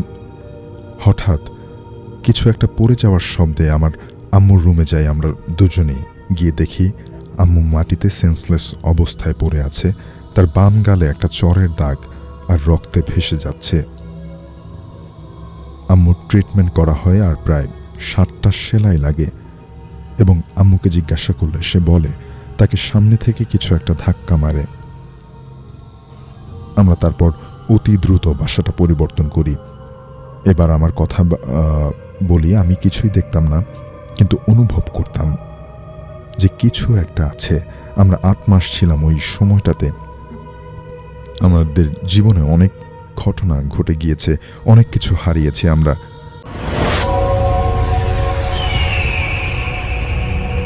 আব্দুল জলিল নামের একজন লোকের ঘটনা, এবং আসলে তিনি পেশায় একজন দোকানদার ছিলেন, ছোট্ট মুদির দোকান। তার বাসা ছিল মগবাজার রেল ক্রসিং এর সাথেই। তার বাসায় যেতে হলে রিক্সা দিয়ে একটু আগে নেমে রেল লাইনের উপর দিয়ে গেলে তাড়াতাড়ি হয়, না হলে অনেক ঘুরতে হয়। মানে সে যখন তার দোকান ক্লোজ করে আসে তখন ওই পথ ধরেই আসেন। বছরের মাঝামাঝি সময় জুলাই কিংবা অগস্ট হবে, এবং এটা ঘটনা ছিল 1994 সালে। তিনি দোকান বন্ধ করে বাসায় ফিরছেন। রাত তখন 12টার কাছাকাছি। বাসের জন্য দাঁড়িয়ে ওয়েট করছেন। একটা বাস আসলো এবং তিনি উঠে পড়লেন। রেল লাইনের আগে তাকে নামিয়ে দেওয়া হয়। তিনি তখন রেল লাইন ধরবেন। অন্ধকার হয়ে গেছে তখন। অ্যাকচুয়ালি সময়টাতে রাত 10টা বাজলেই ঢাকা শহর মোটামুটি অন্ধকার হয়ে যেত। তিনি রেল লাইনের উপর দিয়ে হেঁটে হেঁটে আসছিলেন। এমন সময় তিনি ট্রেনের শব্দ পান। তার সামনেই তিনি কিছু দেখলেন না। হঠাৎ একটা ট্রেন তার সামনে হাজির। আউট অফ নোওয়্যার এই ট্রেন কোথা থেকে আসলো আর আসছে এত তাড়াতাড়ি তার চোখের পলকে, এবং তার সামনে এসে থামলো। তার বাসা রেল লাইনের সাথেই। ট্রেন তো তার কাছে মামুলি ব্যাপার। এখনো অনেক মানুষ আছে যারা উৎসুক ট্রেন দেখার জন্য। সিগন্যালে থামলেই দেখা যায় অন্য সব বাদ দিয়ে ট্রেনের যাওয়া দেখছে। এবং সেই লোকটি এই ট্রেনের সাইজ আসলে বর্ণনা করতে পারলেন না। তার ভাষ্য মতে এই সাইজের কি ট্রেন হয় কিনা তিনি জানেন না। তো তিনি বলেন, আমি যখন তাকে জিজ্ঞেস করলাম যে এত এত বড় ট্রেন মানে, তিনি বললেন এই ট্রেন মাপা যাবে না এবং তার আন্দাজ নাই এই ট্রেনটার সাইজটা সম্পর্কে। তো ঘটনাটা একটু আজীব লাগার পরে আমি আসলে আস্তে আস্তে তার সাথে কন্টিনিউ করি, এবং এই আজীব ঘটনা ঘটে যাওয়ার পর তিনি সিদ্ধান্ত নেন যে তিনি এই রেল লাইন দিয়ে ধরে আর বাড়ি ঢুকবেন না, বাড়ি যাবেন না, আর এগুবেন না। তিনি সিদ্ধান্ত নিলেন ঘুরে যাবেন, কষ্ট করে এই দিক দিয়ে আর যাবেন না। তো ফিরে যাই সেই সময়, সিদ্ধান্ত পরে এখন তিনি কি করবেন, তাকে তো বাসায় যেতে হবে, এবং তিনি অর্ধেক রাস্তা তো চলে আসছেন। তার মানে হচ্ছিল তিনি ঘরে, মানে তার মনে হচ্ছিল তিনি ঘরের মধ্যে আছেন। তিনি পাশ কাটিয়ে বস্তিগুলো ঘেঁষে বাড়ির দিকে এগোতেই তার ট্রেনের জানালাগুলোর দিকে চোখ পড়ে। ট্রেন তখন থেমে আছে। তিনি দেখেন জানালা দিয়ে যাদের দেখা যাচ্ছে একই স্ট্রাকচারের কিছু মানুষ, কিছু একটা, যাদের গলা দিয়ে অনবরত রক্ত ঝরছিল, কিন্তু কারোরই চেহারা অথবা কোনো ধরনের মাথা দেখা যাচ্ছে না। স্বাস্থ্যবান মানুষ দৌড়াবে কি করে? এই দৃশ্যটাকে ওই জায়গাতেই ফিক্স করে দেয়। নামাজ যে তিনি পড়তেন না তা ঠিক না, কিন্তু তিনি যখন আল্লাহকে ডাকা শুরু করে দিলেন, আর কেউ যে তাকে ক্ষতি করছে ওই মুহূর্তে এরকমও না, কিন্তু যা তিনি দেখছেন তা তিনি সহ্য করতে পারছেন না। তিনি দেখেন তিনি আর নড়তে পারেন না, ওই জায়গাতেই পড়ে আছেন। অনেক চেষ্টা করেও তার হাত পা তিনি নাড়াতে পারছেন না। তিনি কিছু কান্নার আওয়াজ পান হঠাৎ করে, হাউমাউ করে ট্রেনের ভেতর থেকে কে যেন কাঁদছে। তিনি আরো ভয় পেয়ে যান। যখনই কিছু অ্যাবনর্মাল ঘটতে থাকে তখনই তিনি ঘাবড়াতে থাকেন। প্রথমে চুপি ছিলেন, এখন তিনি কাঁদছেন, আশেপাশের মানুষের সাহায্যের জন্য চিৎকার করছেন। তার কাছে মনে হতে লাগলো এখন তো অনেক গভীর রাত। হঠাৎ তিনি লক্ষ্য করেন ট্রেনটা ছেড়ে দিচ্ছে, এবং ভেতর থেকে হাউমাউ করে কান্না শুরু হয়ে গেল। অনেকের আহাজারি, কান্নাকাটি, ভেতর থেকে চিৎকার আসছে এমন যে আমরা যাব না, আর এত মায়াবী কান্না। ট্রেনটা যাওয়ার পরও তিনি সেখান থেকে নড়তে পারছেন না। এক অসম্ভব ব্যথা তিনি হাঁটুতে অনুভব করতে লাগলেন। হাঁটতেই হয়তো পারবেন না। ওই ঘটনার ঘন্টা খানেক পর তিনি দেখলেন একজন লোক হেঁটে যাচ্ছে। তার সাহায্যে তিনি বাড়ি ফেরেন। আশ্চর্যজনক কথা যে তিনি যখন রেল লাইন দিয়ে হাঁটা দেন তখন বাজছিল প্রায় 12:20 মতো। এখন বাসায় ফেরে তিনি ঘড়ির দিকে তাকিয়ে দেখেন বাজে মাত্র 12:35। তার মানে তার সামনের এই ঘন্টার পর ঘন্টা বিবরণ কোথায় জানি হারিয়ে যাচ্ছে। তিনি ঘাবড়ে কাউকে কিছু বলতে পারছেন না। পায়ে তিনি প্রচন্ড ব্যথা পেয়েছেন। ডক্টররা ধরলেন তার হার্টের ব্লক হয়েছে। সব মিলে সব যেন বিপদের উপর দিয়ে যাচ্ছে। বাড়িতে আনা হলো, এবং কাহিনী তো সবে শুরু। বাড়িতে আনার পরের দিন তার মা মারা গেলেন। মা যে মারা গেছেন সেটির সাথে এই ঘটনার কোনো যোগসাজশ নাই। মায়ের বয়স ছিল 78, ক্যান্সারের পেশেন্ট ছিলেন। তিনি আগের থেকেই মৃত্যু পথযাত্রী। তিনি তখন বাড়িতে বিশ্রামে ছিলেন, এবং দোকান তার ছেলে সামলাতো, কারণ দোকানে যাওয়ার মতো শক্তি ছিল না তার একদমই। যে ট্রেনের শব্দ তার একদিনের অভ্যাস ছিল, এখন প্রতিদিনই রাত হোক আর দিন হোক ট্রেনের শব্দ পেলে তিনি আটকে ওঠেন। কাউকে ঘটনাটা কিভাবে বলবেন তিনি? কাউকে ঘটনা তিনি বলতে পারেননি। তার মা মারা যাওয়ার 10 থেকে 12 দিন পর তার ঘুম ভাঙে হঠাৎ। তিনি ওয়াশরুম হতে বারান্দায় গামছা থাকবার কারণে মুখ পরিষ্কার করতে বারান্দায় যান। তার বাসা থেকে রেল লাইন দেখা যায়। তিনি হঠাৎ লক্ষ্য করলেন রেল লাইনটাতে কেউ নাই, আর চারপাশে অন্ধকার। আগের মতো হঠাৎ করে আবারও সেই ট্রেনটা তার সামনে হাজির হয়। এমন না যে ট্রেনটা আগে ছিল। তিনি বারান্দায় যাওয়ার পরই ট্রেনটা রেল লাইন ধরে আচমকা তার সামনে হাজির হয়ে যায়। তিনি আর দেরি না করে তার ওয়াইফকে ডেকে তুলে বারান্দায় যেতে বললেন দেখো তো বারান্দায় যে একটা অনেক বড় ট্রেন দাঁড়িয়ে আছে না? তার ওয়াইফ প্রথমে গ্রাহ্য না করলেও পরে বারান্দায় ঠিকই যান। রুমে এসে তিনি বলেন কি জন্য বারান্দায় যেতে বললা, কিছুই তো নাই। তিনি যেয়ে দেখেন আর সেটি সেই জায়গায় নাই। প্রায় 2 উইক রেস্ট নেওয়ার পর তিনি দোকানে যাওয়া শুরু করলেন। যেদিন শুরু করলেন দোকানে যাওয়া, সেদিন তিনি রাত 11টায় দোকান বন্ধ করেন, এবং বন্ধ করে তিনি বাড়ির দিকে রওনা হন। সেদিন বাসে করে রওনা হলেন। বাস থেকে নেমে তিনি আবার রিক্সা নেন। রিক্সা করে তিনি বাড়ি আসতেই একটা গলি পড়ে। সেই গলি দিয়ে তিনি ঢুকতেই তিনি দেখেন প্রথমে 2জন সাদা কাপড় পরা দুজন লোক বের হচ্ছে। এরপর দলে দলে আরো সাদা কাপড় ধারী লোকজন বের হচ্ছে। বের হওয়ার সময় সবারই মাথা নিচু ছিল, এবং গলি হতে একের পর এক লাশের কফিন বের হতে থাকে তাদের সাথে, যেন তারা লাশের মিছিলে নেমেছে, কিন্তু কেউ কোনো সারা শব্দ করছে না। তিনিও পাশের বাসার একটি গেটে ঢুকে গিয়ে নক করেন। তিনি দেখেন তাদের জানালা দিয়ে লাইট দেখা যাচ্ছে, তার মানে তারা সজাগ। তিনি ডাকলেন এবং বললেন তিনি কিছু আজীব জিনিস গলিতে দেখছেন। তো সেই ফ্ল্যাটের কর্তা তার সাথে বের হয়, কিন্তু দেখে কেউ নাই। তার অনুরোধে আবারও তাকে বাড়িতে দিয়ে আসা হয়। তারপরেও তিনি তার ফ্যামিলি মেম্বারদের বিষয়টি জানান নাই। তিনি জানেন ওইখানকার এক মসজিদের হুজুরকে। হুজুর তখন কিছু না বলে তাকে কিছু আমল দেন এবং নামাজ পড়ার তাগাদা দেন। তাকে আশ্বস্ত করেন যে সে ভালো থাকবে এবং এসব সব মনের ভুল, সময়ের ভুল। কিন্তু জীবন্ত জিনিস যা চোখের সামনেই হয় তা মানুষ কিভাবে ভুলতে পারে। ওই দিনের পরের দিন তিনি দোকানে যান নাই। দুপুরের খাওয়া খাচ্ছিলেন, তখনই সেই হুজুর আসলো এবং তাকে বলল তিনিও গতকাল ঈশার নামাজ পড়ে বাসায় ব্যাক করার সময় তার সামনে একদল লোক আর অনেকগুলো লাশ নিয়ে তার সামনে দিয়ে হেঁটে যাচ্ছে। সবাই মাথা নিচু করেছিল। তিনিও তার ঘটনার সাথে মিল পাওয়ার পর এখানে এসেছেন। এরপরে এই হুজুরকে এক পরিচিত জায়গা আছে, সেইখানে একজন অনেক বয়স্ক এক আলেম ছিল। তার কাছে যে সব বলা হয়, তিনিও সেদিন কিছু বললেন না। পরের দিন আবার যাওয়াতে তিনি বললেন, জলিল মিয়া, আপনি ওই এলাকা ছেড়ে অ্যাটলিস্ট 10 মাইল দূরে চলে যাবেন। আপনি সব সময় নামাজ পড়বেন, আল্লাহকে ডাকবেন। যেহেতু আপনার কোনো ক্ষতি হয় নাই, আপনি দূরে থাকেন, আল্লাহকে ডাকেন, ভালো থাকবেন। এবং তাকে পানি খাওয়ানো হয়, পানি পড়া আর কি। যেই হুজুরটা তার সাথে এসেছিল তারও কোনো খবর নেই এবং তার ঘুম ভাঙে ঘোরের মধ্যে। এতক্ষণ তো সে ঘুমেছিল, তার ঘুম ভাঙে বাসার খাটে। তিনি ওই দিনের রাতের মতো ঘুমিয়ে পড়েন। পরের দিন বাসার খোঁজ করতে বেরিয়ে পড়েন। উত্তর যাত্রাবাড়ির একটি বাসায় ভাড়া নেন। অনেক দিন পর্যবেক্ষণ করার পরও তিনি অ্যাবনর্মাল আর কিছু দেখতে পান না। কিন্তু ওই হুজুরকে আর খুঁজে পাওয়া যায় নাই এবং ওই হুজুরের কাছে তাকে যে নিয়ে গেছিল তাকেও আর খুঁজে পাওয়া যায় নাই। কিন্তু তার ওই পানি খাওয়ার আগ মুহূর্তের সব কিছুই মনে আছে এবং তিনি জাস্ট একটি জিনিসে খেয়াল করেন, তারা দুইজনের কেউই তো মাটিতে বসেছিল না।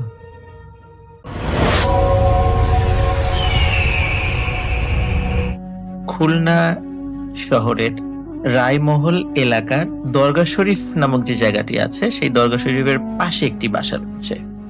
শেখ জাহিদুল ইসলাম নামক একজন ব্যক্তি, উনি ওনার সঙ্গে ঘটে যাওয়া কিছু এক্সপেরিয়েন্স শেয়ার করেছিলেন এবং আমাদের খুলনা জেলার ভৌতিক টিমের সদস্য সৈকত এই স্টোরিটি কালেক্ট করে দিয়েছিলেন। আমি এর আগের স্টোরিটা আপনাদেরকে বলেছিলাম, ওই বাসাটি এমন ব্যতিক্রমী একটি বাসা, যেই বাসায় কোনো ঘড়ি চলে না। কাঁটাওয়ালা ঘড়ি তো একদমই না, এবং ডিজিটাল ঘড়িও কিছুদিন পরে নষ্ট হয়ে যায়। এই বাসারই আরো কিছু ঘটনা এখন আমি আপনাদের সঙ্গে শেয়ার করব। রিসেন্টলি সৈকত শেখ জাহিদুল ইসলামের কাছ থেকে এই ঘটনাগুলো কালেক্ট করে আমাকে পাঠিয়েছেন। এখন আমরা শুরু করছি সেই ঘটনাটি। ওই বাসায় অনেক ঘটনা রয়েছে, তবে 2018 সালে একদম রিসেন্টলি ঘটে যাওয়া কিছু ঘটনা আমি আপনাদের সঙ্গে শেয়ার করব। শেখ জাহিদুল ইসলাম, উনি বিবাহিত। উনি যথারীতি প্রতিদিনের মতো রাত্রেবেলা খাওয়া দাওয়া করে রাত প্রায় 11:30টার দিকে উনি এবং ওনার স্ত্রী শুয়ে পড়েন। ওনার ঘরের ডিম লাইটটা জ্বালানো থাকে এবং ওনার ঘরের পাশে একটি বারান্দা রয়েছে। ওনারা যখনই লাইটটা অফ করে শুয়েছেন, শোয়ার পরপরই যখনই হাজবেন্ড ওয়াইফ দুইজনই যখন চোখ বন্ধ করেছেন, তখন শেখ জাহিদুল ইসলাম কি দেখছেন চোখ বন্ধ করা অবস্থায়, যে কালো রঙের প্রকাণ্ড একটি সাপ, এই সাপটি উনার দিকে আসছে। এবং অবস্থাটা এমন যে উনি যেহেতু বিছানায় শুয়ে আছেন, উনি চোখ বন্ধ করেই মনে হচ্ছে যে উনি ঘরের সবকিছু দেখতে পাচ্ছেন।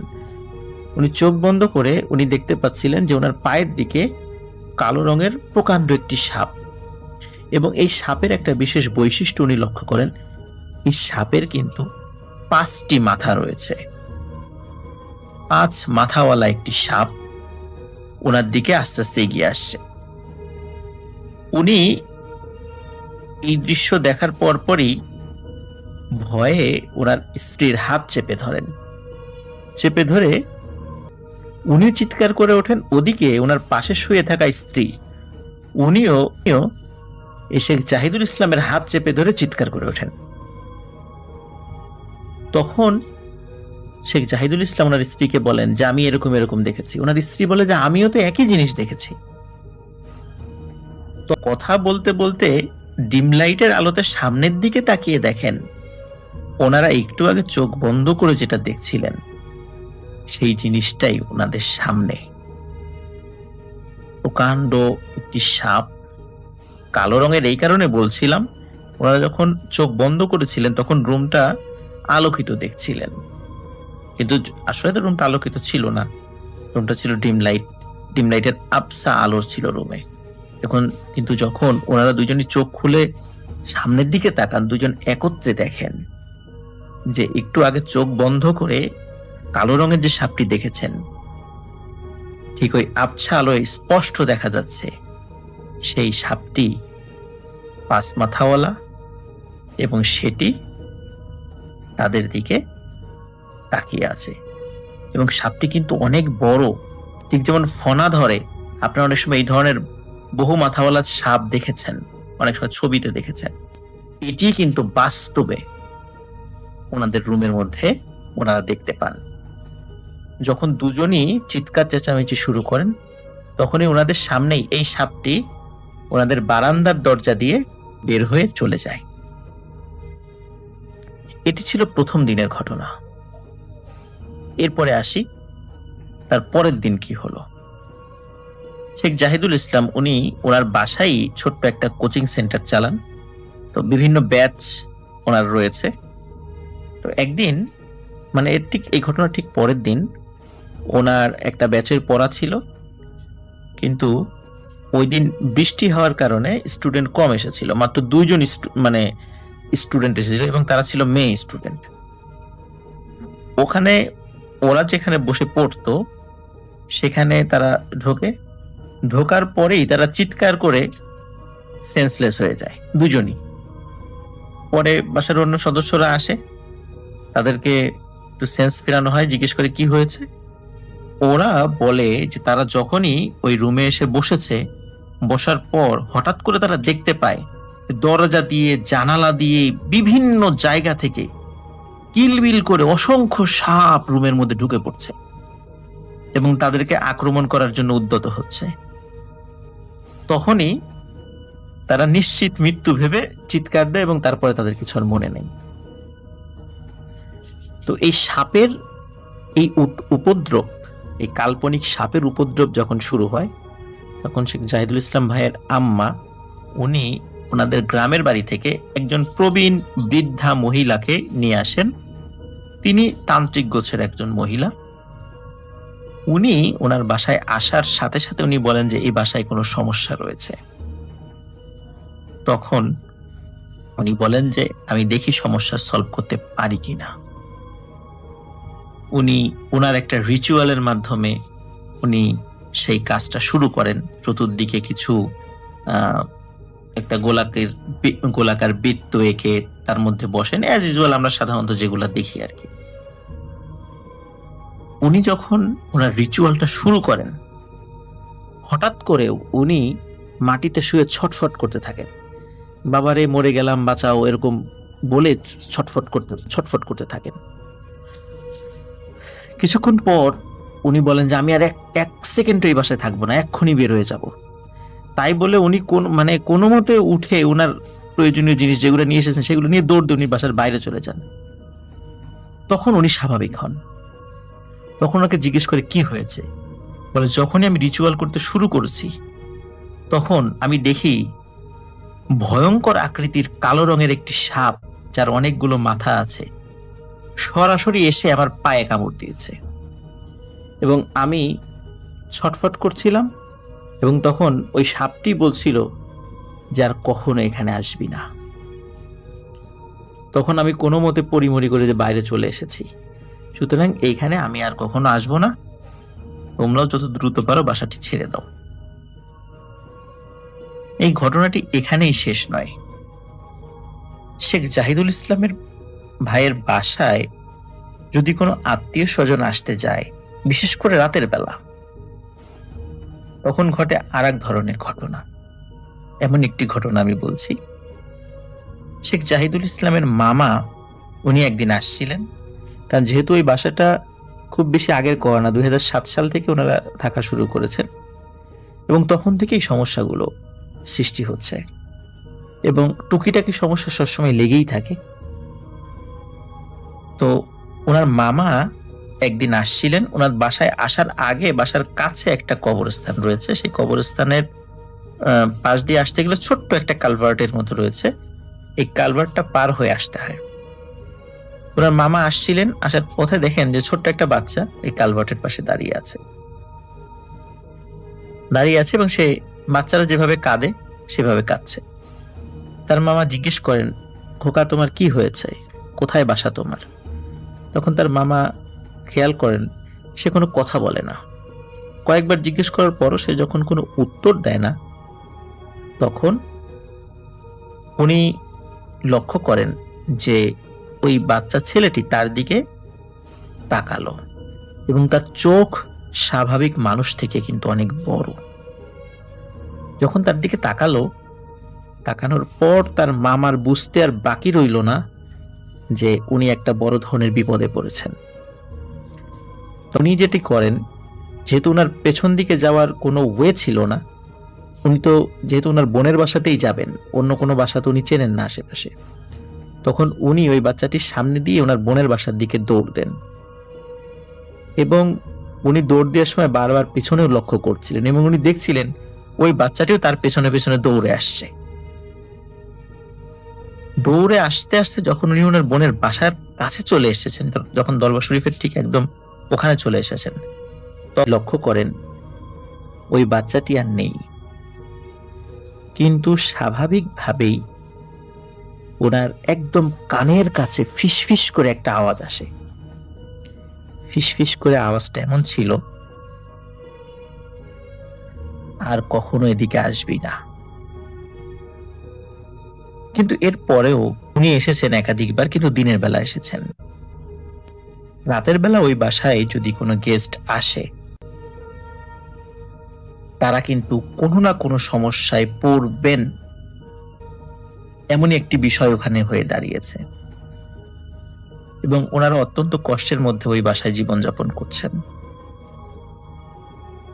অনেক তান্ত্রিক কবিরাজ যারাই এসেছেন তারা সবাই একই কথা বলেছেন যে ওনার বাসাটি যেখানে অবস্থিত, বছর আগে ওখানে একটি মনসা দেবীর মন্দির ছিল এবং আমরা জানি মনসা কিন্তু সাপের দেবী এবং ওই মন্দিরটা কালের বিবর্তনে হারিয়ে গেলে ওই জায়গার উপরই ওনাদের বাসা এবং এই কারণে ওনাদের বাসায় এই ধরনের সমস্যা চলছে তো চলছে এবং এখনো চলছে।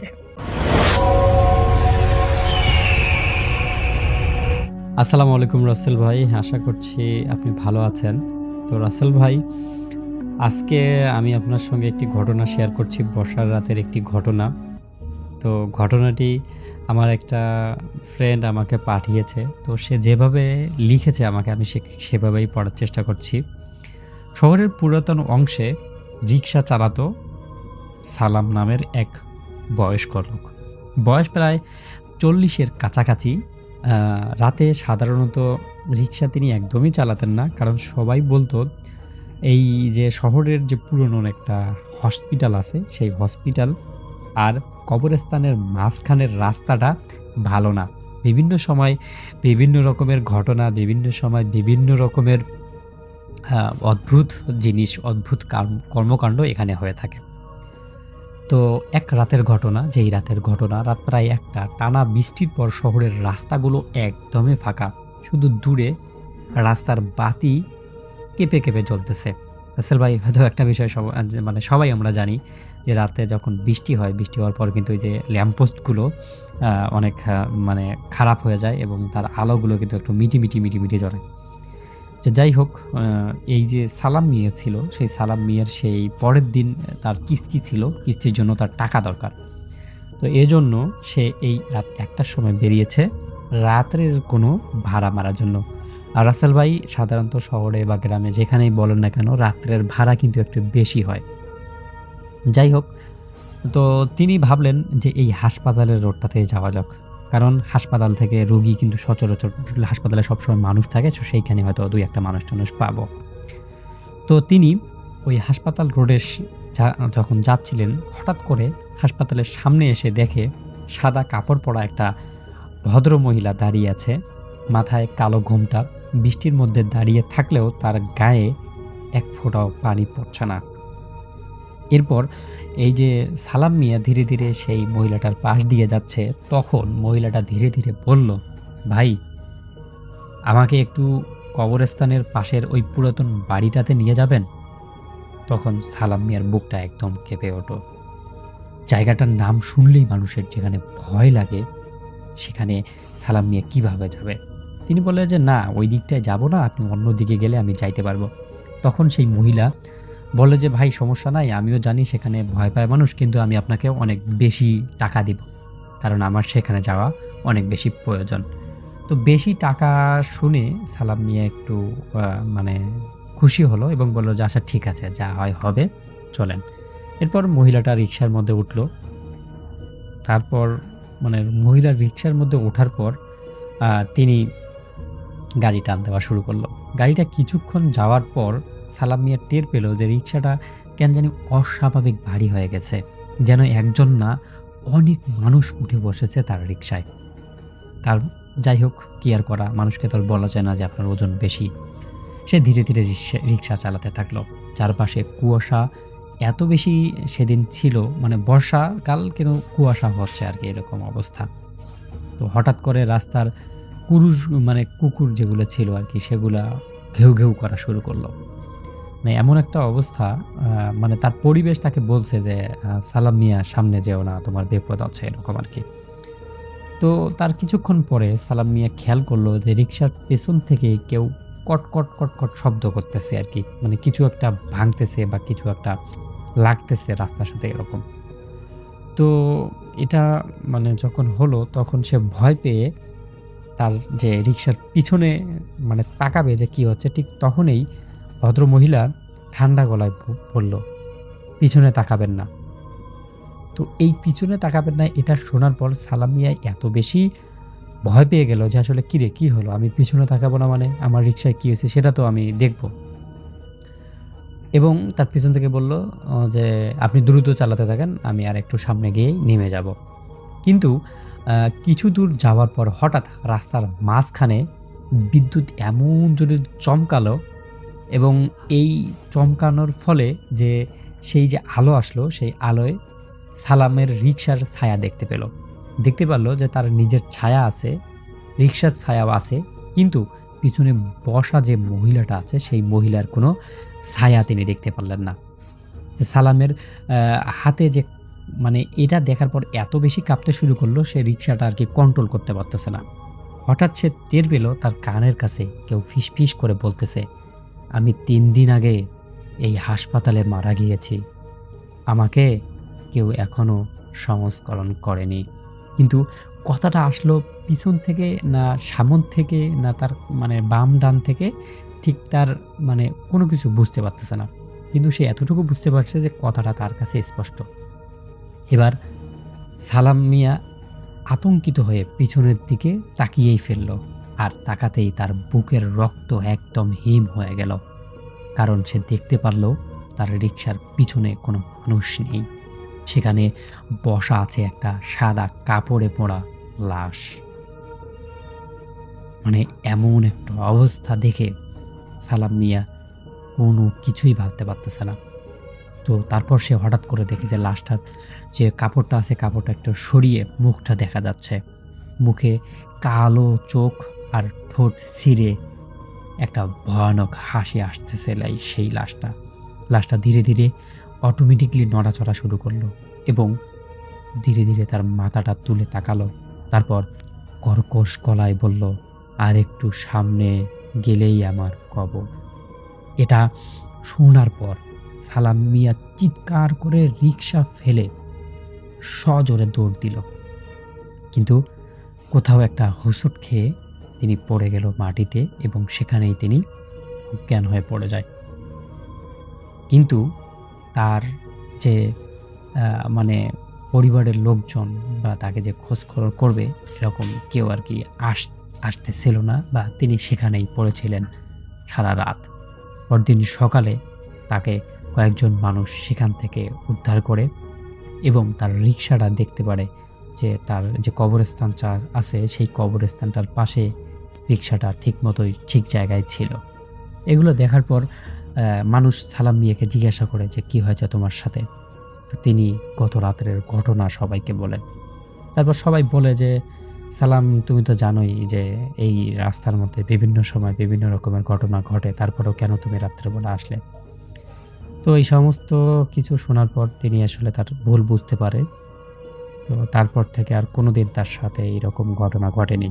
তো রাসেল ভাই, এটাই ছিল ঘটনা। যদি ভালো লাগে তাহলে শেয়ার করবেন। এই স্টোরিটি আমার সাথে শেয়ার করেছেন সজল সরকার নামে একজন। তিনি ঢাকার জুরাইন এলাকা থেকে এটি শেয়ার করেছেন এবং তিনি বলেছেন এটা তার জীবনের নিজস্ব একটা এক্সপিরিয়েন্স এবং এক্সপিরিয়েন্সটা অনেক আগে ঘটে যাওয়া, 80-র দশকে ঘটে যাওয়া। ঘটনাটির প্রেক্ষাপট হচ্ছে তাদের গ্রাম এবং উত্তরবঙ্গের একটি জায়গা। যাই হোক, উনি স্পেসিফিক কোনো নাম নিতে নিষেধ করেছেন। ওই জায়গাটায় আর কি ওনার সাথে এই ঘটনাটা ঘটে এবং তখন তিনি ছিলেন হচ্ছে কলেজ পড়ুয়া একজন স্টুডেন্ট। তো যাই হোক, আমি মূল ঘটনায় চলে যাচ্ছি। সজল যখন নাকি এই ঘটনা সজলের ঘটে, উনি তখন কলেজে পড়তেন এবং তার পরিবারে তখন ছিলেন হচ্ছে তার মা, তার ভাই এবং তার বোন। তার বাবা ছিলেন না এবং এই কারণে পারিবারিক অনেক দায়িত্ব তাকে নিতে হতো। তো তার ভাই যেটা করেন, তাকে গ্রামের বাড়িতে পাঠান সেই সময় কিছু তাদের জমি জমা সংক্রান্ত ব্যাপারে এবং ফসলের কালেকশন বা এই ধরনের কিছু ব্যাপার স্যাপার নিয়ে। তো যাই হোক, সজল চলে যান গ্রামে সে সময়। তো শীতের আগমনী বার্তা তখন বাতাসে, বেশ শীত আসি আসি করছে, বেশ ঠান্ডা, মানে গায়ে কাটা দেওয়া একটা মানে পরিবেশ সৃষ্টি হয় বিকালের পরে মানুষের কাছে বেশ শীত শীত লাগে, তখন বেশ ঠান্ডা বাতাস চলে গ্রামে। এবং সেই সময়কার গ্রামে ইলেকট্রিসিটি ছিল না, মানে তখনকার গ্রাম সন্ধ্যার পরে হয়ে যেত অন্ধকার। তো যেই অঞ্চলে সজলদের গ্রাম ছিল, সেই অঞ্চলটা ছিল হচ্ছে সনাতন ধর্মাবলম্বীদের আবাস বেশি আর কি, ওই জায়গাটায় ওটা প্রাধান্য বেশি সেখানে। তো সুতরাং সন্ধ্যার পরে সেখানে দেখা যেত উলুধ্বনি হতো এবং বিভিন্ন যেই বাজার বা এইসব অঞ্চলগুলোতে ধূপের গন্ধ ছড়িয়ে যেত। তো সজলের কাছে বেশ ব্যাপারটা বেশ এনজয় লাগতো। সে নিজেও একই ধর্মাবলম্বী, কিন্তু তার কাছে মানে শহরে সে এগুলো সে এক্সপিরিয়েন্স করতো না খুব একটা, যেটা সে গ্রামে যে এটা পায় এবং তার কাছে বেশ বেশ বেশ খুব ভালো লাগে আর কি। মানে তার কাছে যে এই পরিবেশটা খুব সুন্দর লাগে। তিনি যেটা বলেছেন যে সন্ধ্যার পরে এই এরকম একটা পরিবেশ ওনার কাছে মানে তুলনাহীন মনে হতো, যে অন্ধকার হয়ে গেছে হালকা। উনি যে হয়তো সন্ধ্যার পরে যে বাজারে বসে আড্ডা দিতেন, সন্ধ্যার পরে যেই দোকানগুলোতে বসে আড্ডা দিতেন বা হোটেলে, সেই জায়গায় দেখা যেত যে ওই কুপি জ্বালিয়ে দিয়েছে এবং অন্ধকার দূর হচ্ছে, আবার অনেক জায়গায় হ্যাজাক বাতি জ্বালিয়েছে এবং তার সাথে ধূপের একটা গন্ধ চারিপাশে মিলেমিশে গেছে এবং দূর থেকে উলুধুনি আসছে। তার কাছে এটা খুব মানে অন্যরকম লাগতো আর কি। তো যাই হোক, ওনার কাছে পরিবেশটা বেশ মিস্টিক, রহস্যময় মনে হতো, উনি যেটা বলেছেন। তো তো যাই হোক, তো সেই পরিবেশটা খুব এনজয় করতেন এবং এইভাবে তার সাথে কিছু গ্রামের ছেলের বন্ধুত্ব হয়, তার বয়সে কিছু ছেলেপেলের বন্ধুত্ব হয় এবং তারা বসে আড্ডা দিতেন। তাদের সাথে মানে অল্প কথায় কথায় বন্ধুত্ব হয়ে যায় এবং বেশ ভালো বন্ধুত্ব হয় আর কি। একটু গল্প করতে তারা একসাথে ওখানে হাঁটতেন, নদীর পাড়ে যেতেন এবং ওখানে বসে গল্প করতেন এবং চা সিগারেট খাওয়া শুরু করেন একসাথে। তো এই গল্পে গল্পে তাদের মধ্যে যে ব্যাপারটা আসে, যে তাদের গ্রামের কিছু ঐতিহাসিক জায়গা আছে, একটা জমিদার বাড়ি আছে, যেটা নিয়ে উনি বলেছেন যে পরে উনি আমাকে একটা কাহিনী বলবেন জমিদার বাড়ির, সেটাও বলেছেন। আর আর এইটা যেটা বলেছেন যে এই গল্পের এই কাহিনীর মূল বিষয়টাতেই আসি, সেই জমিদার বাড়ি নিয়ে কথা হয় এবং আরও কিছু ভৌতিক ব্যাপার স্যাপার নিয়ে আলাপ হয় সেই ছেলেদের সাথে। এবং সেই গ্রামে একজন থাকতো, একজন ব্ল্যাক ম্যাজিক চর্চাকারী মহিলা, বা যাকে তারা বলতো যে মহিলাতান্ত্রিক বা ডাকিনী তারা বলতো, যে তার আবাসস্থল ছিল। মহিলা তান্ত্রিক বা মহিলা, তারা বলতো ডাকিনী, তার আবাসস্থান ছিল এবং সেটা ছিল শ্মশান থেকে কিছুটা দূরে, এবং একটা বটগাছ ছিল পুরনো, সেই বটগাছের গোড়ায় নাকি সে বসতো, এবং সেই মহিলা তান্ত্রিক, কাপালিক বা ডাকিনী যেই হোক না কেন, তাকে খুব ভয় পেত গ্রামের মানুষরা। তারা কেউ তার সামনে পড়তে চাইতো না, কারণ তার দৃষ্টি নাকি খুব সেন দৃষ্টি ছিল। সে যেখানেই বা যাদের দিকে তাকাতো সবার বুকে কাঁপন ধরে যেত, এমনভাবে একটা সে মানে তার দৃষ্টিটা এরকম ভয়ঙ্কর ছিল। এবং মানুষকে কোনো একটা কিছু বললে তার সেটা লেগে যেত, মানুষকে কিছু বললে লেগে যেত, এবং সে তার নজরটাকেও খুব ভয় পেত সবাই। তো এরকম ব্যাপার স্যাপার ছিল, এবং বলে যে সেই তার অনেক রকমের কাহিনী বলে যে সে এরকম অনেকে এইভাবে দেখেছে, এবং অনেকে তাকে ডাকিনী ডাকার কারণ হচ্ছে রাতের বেলা সে নাকি ওই যে গ্রামের পথ ধরে, যে মূল যে পথটা যেটা দিয়ে শহরে যেত তারা, সেই পথে নাকি ওই শ্মশান পড়ে যাওয়ার সময়, হাতের একদিকে শ্মশান পড়ে নদীর পাড়ে, এবং সেটার পাশ দিয়ে যখন যায় অনেকে নাকি রাতের বেলা দেখেছে সেই সেই তান্ত্রিক যে মহিলা বা কাপালিক বা ডাকিনী যাকেই বলে, সে সুন্দর শাড়ি পরে মানে খুব সুন্দর সেজে গুজে ওই রাস্তার পাশে দাঁড়িয়ে থাকতো, এবং অনেককে এরকম পথ ভুলিয়ে নিয়ে যেত, নিয়ে যে এরকম অনেক কথা হয়েছে, বাট কেউ প্রমাণ করতে পারেনি যে সেই করছে কাজটা। সুতরাং লোকমুখে কথাটাকে আসলে তারা ওরকম করতে পারেনি। সেসব মানুষ দেখা গেছে অসুস্থ হয়ে গেছে, কেউ মারা গেছে, এবং কেউ আসলে মানে সরাসরি ব্লেমটা করতে পারেনি দেখে তারা কেউই তাকে কিছু করতে পারেনি, বাট সবাই ভয় পেত। ওই মহিলা যদি কারো কাছে কিছু চাইতো তাহলে তারা সেটা দিয়ে আসতো, তাকে বাধ্য হয়ে দিয়ে আসতো। তো যাই হোক, যখন সজল এই কাহিনীগুলো শোনার পরে তার খুব আগ্রহ হয় যে সে ওই বা ডাকিনীকে দেখবে, এবং সেই ডাকিনীর নাকি কিছু ছাত্রও ছিল যারা নাকি পরবর্তীতে তারা ওখান থেকে চলে গেছে, ছাত্র মানে শিষ্য আর কি, তারা নাকি শিষ্যত্ব গ্রহণ করেছিল। তারা নাকি ওই ডাকিনীর কাছে যেত এবং তার সাথে বসে তার সাগরিদ হয়ে গিয়েছিল, বা তার যে বডি কল, তার শিষ্যত্ব নিয়েছিল, এবং তারা অনেক রকমের রিচুয়াল পালন করত। হ্যাঁ, তো সেরকম শ্মশানের পাশে, এবং ওটাকে বলে অনেক কিছু নাই করতে, এর মধ্যে সব আসন এবং আরো অনেক কিছু ছিল। তো যাই হোক, তো এই ধরনের কাজকর্ম যারা নাকি গ্রামের সাধারণ মানুষ, তারা অনেকেই তাকে এড়িয়ে চলতো এবং তার আশেপাশে যাইতে চাইতো না, এবং তাদের বাড়িরও কেউ আশা করতো না যে রাত বিরেতে আসার পথে বা যাতে ওর সাথে দেখা না হয়। সবাই অনেকে চেষ্টা করতো ওই রাস্তার ওই অংশটাকে এড়িয়ে চলতে। তো যাই হোক, সজলের মনে যথেষ্ট কিউরিয়াসিটি হয় দেখার জন্য, কাজ সে তো আসলে জিনিসটাকে ভয়ের থেকে বেশি দেখছে সে অ্যাডভেঞ্চার হিসেবে। তো সজল খুব বলে যে আমাকে তোমরা কেউ নিয়ে চলো, নিয়ে দেখাবো। তারা বলে যে না ভাই, আমার পক্ষে সম্ভব না, তোমার যদি দেখতে ইচ্ছা করে তুমি নিজে নিজে যাও, যে দেখে আসো, তুমি তো জানো এই জায়গায় যে আছে। তো সজল শুনে আবার তার নিজের মধ্যে একটু ভয়ও লাগে, চিন্তা করে যে আমি এরকম যাব, কেমন ব্যাপার, কেউ কোনো বন্ধুকে রাজি করাতে পারে না সে, মানে কোনো বন্ধুই তার সাথে এরকম রাজি হয় না যাওয়ার জন্য। তো মানে সে খুব মনক্ষুণ্ণ হয়ে যায় যে সে এরকম যাবে।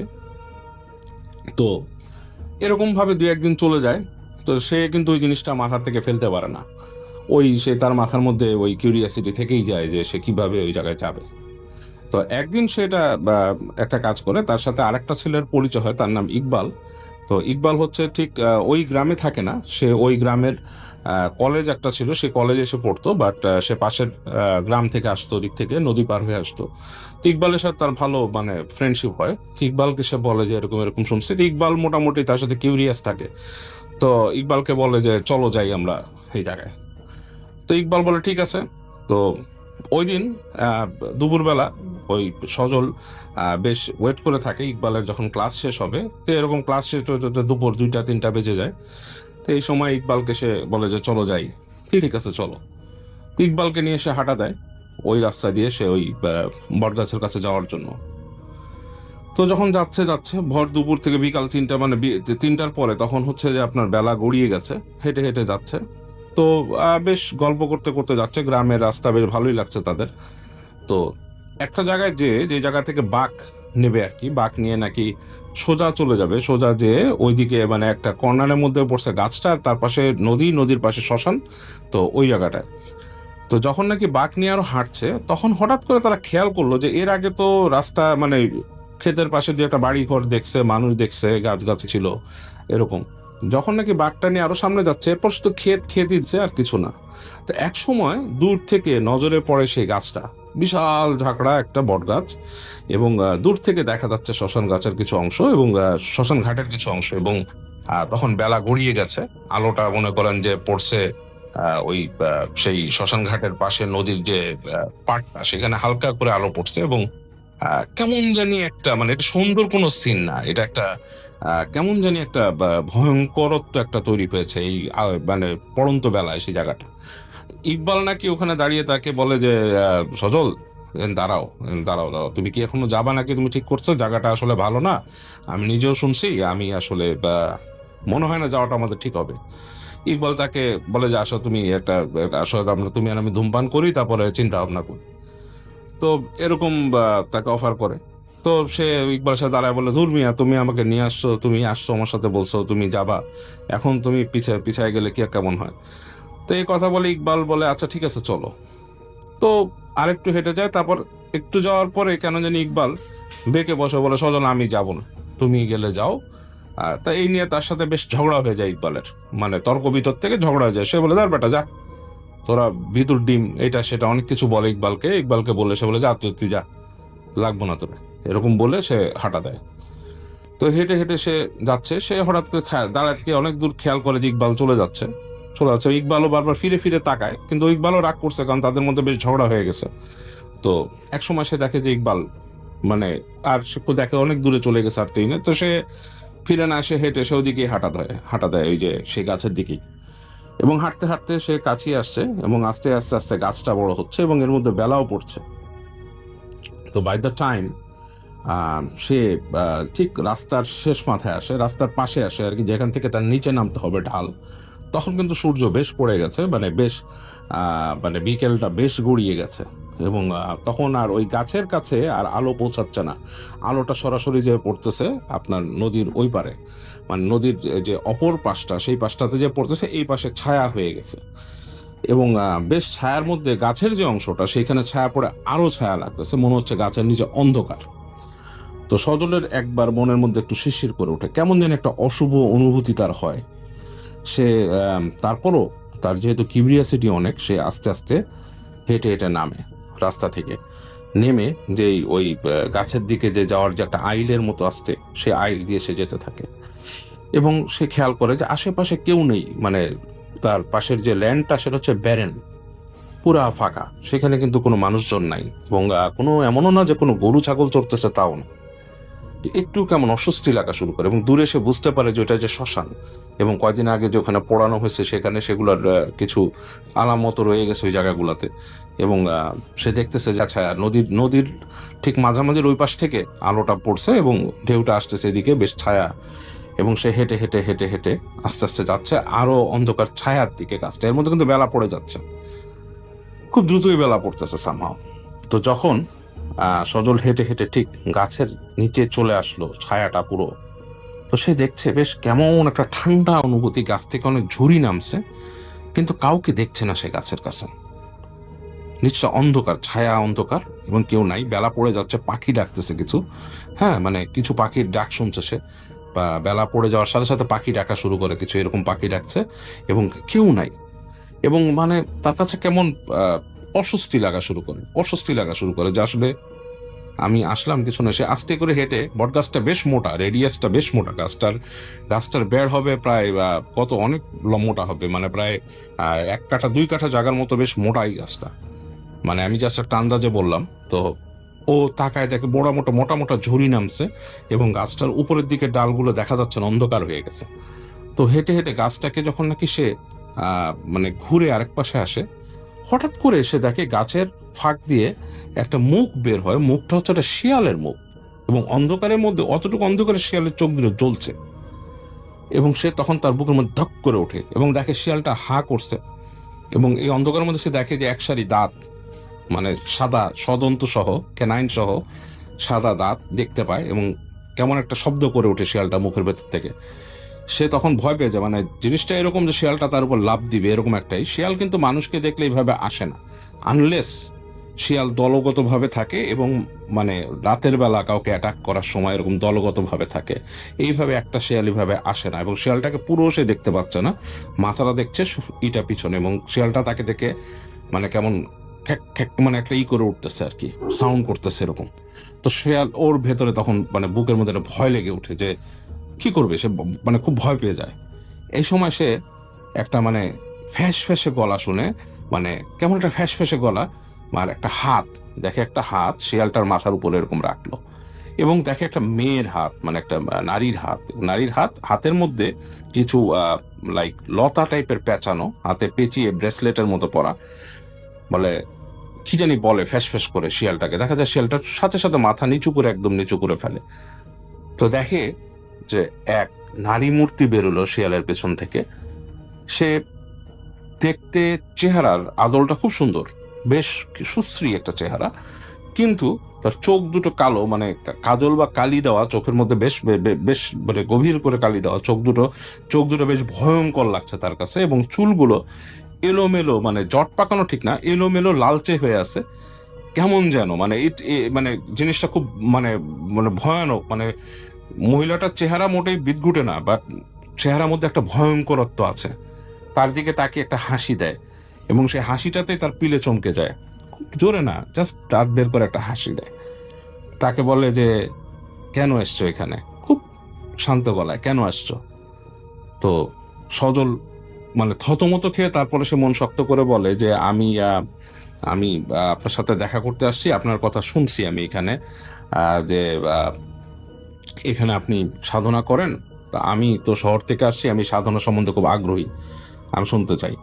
তো মহিলা বলে কি জানতে চাও, তুমি এদিকে আসো, কাছে আসো, ওকে ডাকে। তো ও যখন সামনে যেতে থাকে আস্তে আস্তে, সজল হেঁটে হেঁটে দেখে যে বটগাছের যে গুড়িটার পাশে একটু উঁচু হয়ে গেছে মাটিটা। তো দেখে যে মহিলা ওই জায়গায় বসে আছে একটা ইসের উপরে, আর একটা মানে শেকড়ের উপর বসে আছে। সে একটা শাড়ি পরা, এবং শাড়িটা হচ্ছে যে হলুদ টাইপের কালার, অন্ধকারে বোঝা যাচ্ছে না, বাস একটা শাড়ি পরা সে বসে আছে, এক কাছে শাড়ি পরে বসা, এবং তাকে বলে এখানে এসে বসো। তো সে হেঁটে যায় সামনে বসে এবং তাকে বলে যে, এবং সজল খেয়াল করতে থাকে সেখানে একটা ঘ্রাণ, এবং ঘ্রাণটা এমন একটা ঘ্রাণ যে ঘ্রাণটার সাথে আসলে সে কিছু মিলাতে পারছে না, এটা কি কোনো ফুলের ঘ্রাণ বা কিসের ঘ্রাণ, সেটার সাথে সে কোনো আসলে মিল খুঁজে পাচ্ছে না যে কি ধরনের ঘ্রাণ এটা, বাট কোনো একটা ঘ্রাণ সেখানে আছে, লাইক কোনো ঔষধি গাছের শেকড় বাকড় এই ধরনের কোনো ঘ্রাণ। তো তাকে জিজ্ঞেস করে যে তুমি কি সাধনা দেখতে আসছো এখানে, সাধনা, এবং সেই মহিলা কথা বলছে কিন্তু শুদ্ধ ভাষায়, তার সাথে কথা কিন্তু মোটেই গ্রামের ভাষায় বলছে না, তুমি কি সাধনা দেখতে আসছো? তো সে বলে যে না, আমি শুনছি যে আপনারা এখানে সাধনা করেন। এর মধ্যে কিন্তু বেলা পড়ে যাচ্ছে, অন্ধকার হয়ে গেছে, মানে গাছের ভেতরে কিন্তু ওই যে ছায়ার মধ্যে তেমন কিছু দেখা যাচ্ছে না, শুধু মহিলাটার ফেসটা উজ্জ্বল ফেস দেখে দেখা যাচ্ছে, এবং শেয়ালটা মাথা নিচু করে শুয়ে আছে মানে অ্যাজ ইফ লাইক ঘুমিয়ে আছে এরকম, এবং অন্ধকার পড়ে যাচ্ছে, বেশ অন্ধকার হয়ে গেছে, তখন বোঝা যাচ্ছে না। তো মহিলা বলতেছে তুমি কি সাধনা দেখতে আসছো? বলে যে আমি সাধনা দেখতে আসছি, মানে এখানে আমি শুনছি যে আপনি সাধনা করেন। সে বারবার একই কথা বলতে হবে, আমি সাধনা করি, কি সাধনা করি? বলতেছে না, আমি শুনছি যে আপনি এখানে অনেক সাধনা করেন, এখানে অনেক কিছু দেখা যায়, বাট আমার কাছে এইসব সাধনা খুব ইন্টারেস্টিং লাগে, আমি অনেক বইয়ে পড়ছি এর জন্য। তো মহিলা তাকে বলে যে দেখ, আমি তোমাকে একটা কথা বলি, আমি যেটা করি সেটা হচ্ছে পিশাচ সাধনা, তুমি কি পিশাচ দেখতে চাও? তখন সজল তাকে বলে যে আমি আসলে আপনি যা করেন সেটাই দেখতে চাই। বলে ঠিক আছে, তুমি তো আমার কাছে আসছো, তুমি কিছু খেয়ে যাও, তুমি খালি মুখে যেও না, তোমার সাথে পরবর্তীতে, আজকে তো রাত হয়ে গেছে, তুমি ভয় পাবা এখানে থাকলে, অনেকে আসে এখানে, অনেক কিছু আসে, ভয় পাবা, তুমি আমার কাছে কিছু খেয়ে যাও, তাহলে তুমি যেখানে আসছো তোমাকে আমাকে কিছু খাওয়ানো দরকার, না খেলে তোমার খারাপ লাগবে, তো তারপরে তুমি সাধনা দেখো। তো আর অন্ধকার হয়ে গেছে, তুমি বাড়ি যাবা, কিভাবে যাবা, সাবধানে যাবা, এই বলে। তো মহিলা দেখে সে গাছের ওই শেকড়ের ফাঁকে সে হাত দেয়, হাত দিলে দেখে যে একটা মানুষের খুলি বের করে, এরকম ট্রেনে অন্ধকারে মানে করা যাচ্ছে যে একটা মানুষের খুলি, এবং সে ওটার মধ্যে থেকে ঝাড়া দিয়ে সে ভেতর থেকে একটা আপেল বের করে সজলের হাতে দেয়, খাও, বাড়িয়ে যায় সজলের দিকে। এবং সজল ওইটা নিতে যেই বেশ অস্বস্তি ফিল করে, মানুষের খুলির ভেতর থেকে তাকে একটা আপেল দিচ্ছে এবং বলতেছে খাও, তো সজল অস্বস্তি ফিল করে। তখন মহিলা হেসে দেয় এবং জোরে হাসে, সে সাউন্ড করে হাসে, এবং তার সেই হাসি শুনে সজলের পিলে পুরো চমকে যায়, তাকিয়ে দেখে যে মহিলার চোখটা মনে হয় জ্বলছে সেই শিয়ালের মতো। সে বলে যে এইটুকুই ভয় গেলা বাবা, তুমি সাধনা কি দেখবা, তুমি তো একটা আপেলই খেতে চাচ্ছ না। তো সজল তখন সাহস করে বলে, দেন আমি আপেল খাবো। সে উনি মহিলার হাত থেকে সে আপেলটা নেয়, নিয়ে রাখে। মহিলা বলে খাও। এবং সজল মানে তখন মানে তার কিউরিয়াসিটি এমনভাবেই করছে এবং তার কাছে মনে হচ্ছে যে তাকে নিয়ে উপহাস করা হয়েছে। সে আপেলের মধ্যে কামড় দেয়, কামড় দিয়ে আপেল খাওয়া শুরু করে এবং সে খেয়াল করে আপেলটা খুবই সুস্বাদু, মিষ্টি আপেল, মানে খুব পানসে টাইপের, বাজে টেস্ট না, খুব ভালো টেস্টের একটা আপেল। তো সেটা সে খাচ্ছে কামড় দিয়ে এবং অন্ধকার হয়ে গেছে। মহিলা বলে, তুমি আজকে চলে যাও, তুমি আসো না, তুমি চলে যাও। তোমার যদি সাধনা দেখতে ইচ্ছা হয়, সামনের যে পূর্ণিমা আছে সে পূর্ণিমাতে এসো, তোমাকে আমি সাধনা দেখাবো। তুমি কি সাধনা দেখতে চাও বা আমার সাথে তুমি হাঁটতে চাও, তুমি দেখবা। তো বলে ওকে বলে চলে যেতে ওখান থেকে। তো সাদুল বলে যে আমি চলে যাব, বলে হ্যাঁ। বলে তবে তুমি যে এখন যে যাচ্ছ এখান থেকে, তোমার যদি পিছন থেকে কেউ ডাক দেয় তুমি তাকাবা না, তোমার কিছু হবে না, যে তুমি আমার কাছে আসছিলা, তোমার কিছু হবে না, বাট তুমি পিছন ফিরে তাকাবা না। তো সজল বলে ঠিক আছে। তো সজল হেঁটে আবার যখন নামার পরে সে ওই চিন্তা করে একবার, তার ভেতরে একটা আসে যে আমি পিছন ফিরে তাকাই, দেখে মানে তারপরে সে সাহস করে মানে পিছনে যেহেতু নিষেধ করেছে এর জন্য সে তাকায় না। তো হেঁটে যখন উঠছে তখন সে দেখে সন্ধ্যা গড়িয়ে গেছে অলরেডি। যখন সে রাস্তায় উঠছে তখন বেশ অন্ধকার, রাস্তা অন্ধকার হয়ে গেছে, তার কাছে কোনো বাতিও ছিল না। তো বেশ চিন্তা ভাবনা করে সে চিন্তা করে যে অন্ধকারের মধ্যে পথ চলবে। তো এদিকে তার সেই আপেল কিন্তু অর্ধেক খাওয়া তার হাতের মধ্যে রয়ে গেছে। সে হেঁটে হেঁটে হেঁটে যাচ্ছে। তো যেতে যেতে বেশ অন্ধকার তখন অলরেডি, ধরেন গ্রামের রাস্তা এরকম সন্ধ্যা 6টা, 6:30, 7টার সময় বেশ অন্ধকার হয়ে যায়।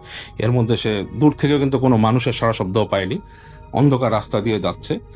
দূরে আবছা আবছা অন্ধকার আলোর মধ্যে দেখতে পাচ্ছে যে ঘরবাড়ির কিছু অংশ আর কি, নিজের ইটা সে ঠাউর করতে পারছে না। তো যখন সে হাঁটছে, তারপরে তার রাস্তা একটা আন্দাজ আছে হাঁটছে। তো হেঁটে হেঁটে যেইখানে সে ইকবাল বিদায় নিয়েছিল তার কিছুটা আগ পর্যন্ত যখন সে আসছে, হঠাৎ করে সে রাস্তার পাশ থেকে মনে হলো তার কাছে যে লম্বা, বেশ লম্বা, মানুষের আকৃতির কিন্তু আরো অনেক লম্বা কিছু একটা জিনিস রাস্তার মধ্যে উঠে মাঝখানে দাঁড়িয়ে গেল, তার পথ রোধ করে দাঁড়িয়ে গেল এরকম। তো সজলের সারা শরীর কাটা দিয়ে উঠলো। সে মানে কোনো কিছু চিন্তা মানে মানে ভয়ে সে এখন পিছেও যেতে পারছে না, সামনে যেতে পারছে না, চিন্তাও তার মাথার মধ্যে থেকে চলে গেছে সে কি করবে। তো সে একবার দাঁড়িয়ে গেল ওই জায়গায়, চিন্তা করলো কি করবে। এবং সে তাদের ধর্মীয় যে মানে বিভিন্ন রকমের পার্টস লোক আছে এগুলো চিন্তা করা শুরু করলো। কিছুই সে ঠিক মতো জানে না, বাট সে চিন্তা করা শুরু করলো আর কি, কি পড়বে কি চিন্তা করবে, মানে প্রচন্ড ভয় পেয়েছে সে। এবং সে মানে কোনো চিন্তা ভাবনা না করে সে ওগুলা চিন্তা করছে। তো এক সময় আস্তে করে দেখলো ওই জিনিসটা আবার তার সামনে থেকে নেমে চলে গেল। তো ও আবার হাঁটা দিল, হাঁটতে হাঁটতে হাঁটতে হাঁটতে হাঁটতে এক সময় সে সেই তার পরিচিত, একদম পরিচিত রাস্তায় চলে আসলো। এবং চলে এসে সে মানে তাদের বাসা, তাদের যে বাসাটা থাকতো সেখানে কেউ নাই তাদের বাসায়। কিন্তু আর একটা ব্যাপার হচ্ছে যে তাদের যে বাসাটা সে ফিরে আসছে, তাদের গ্রামের যে বাড়িটা, সেটাতে কিন্তু কেউ নাই। এবং সেটাতে ওই তাদের ওই একটা বাড়িটার মধ্যে এরকম যে তাদের মানে প্রাঙ্গণটা আছে, প্রাঙ্গণের একটা পাশে তাদের একটা ঘর ছিল, সেখানে একটা ফ্যামিলি ভাড়া থাকে। আর তার পৈতৃক যে মানে যেই ঘরটা তারা থাকতো সেখানে কেউ থাকে না, সেখানে 2-3টা ঘর আছে, সেখানে সে থাকে। এবং সজলের কাজ ছিল রাতের বেলা সে ওই যে কদিন ওখানে থাকবে সেই কদিন তার ওই ভাড়াটিয়ার বাসায় খাওয়া দাওয়া করতো। তো সে ওখানে যে ঢুকলো তাদের বাসায়, এবং ঢুকে কোনো মতে যে সে তার ঘরে গেল, যে ওখানে তাদের হেরিকেন ছিল, জ্বালালো। এবং জ্বালায় সে খুবই ক্লান্ত বোধ করলো, অস্বস্তি বোধ করলো, কিছু করার নেই। এবং ভয়ও লাগছে তার কাছে হঠাৎ করে। এবং তার আশ্চর্য ব্যাপার, তার হাতে কিন্তু সে আধ খাওয়া আপেলটা। তো সে রাতের বেলা ওই আস্তে করে ওখানে বসলো, খেতেও আর ইচ্ছা করলো না, বিছানায় শুয়ে পড়লো আস্তে করে, গেটটা চাপিয়ে দিয়ে, মানে গেটটা লাগিয়ে দিল, হুড়কো লাগিয়ে আস্তে করে শুয়ে থাকলো। শুয়ে ওই আপেলটাই রেখেছে সে তার টেবিলের পাশে। এবং সে এক সময় শুয়ে থাকতে থাকতে ঘুমিয়ে গেল। তো কখন ঘুমিয়ে গেছে তার ঠিক নাই। হঠাৎ করে তার রাতের বেলা মানে ঘুম ভাঙবে কি তার কাছে মনে হচ্ছে যে তার সামনে কেউ একজন আছে, মানে ঘুমের মধ্যেই মনে হচ্ছে তার সামনে কেউ একজন আছে এবং খুব একটা ঘ্রাণ আসছে কেমন। তো এই অবস্থায় তার ঘুমটা হঠাৎ করে ভেঙে যায়। চোখ মেলে সে দেখে তার সামনে থেকে তার সে জায়গায় শুয়ে আছে, তার থেকে ঠিক 2-1 হাত দূরেই একটা খুব নারী মূর্তির মতো, এবং তখনও তার যে এই হ্যারিকেন সেটা হালকা জ্বলছে, সেখানে একটা নারী মূর্তির মতো বসে আছে, এবং দেখে মনে হচ্ছে যে সেই অল্প আলোতেই যে নারী মূর্তিটা বেশ রূপবতী।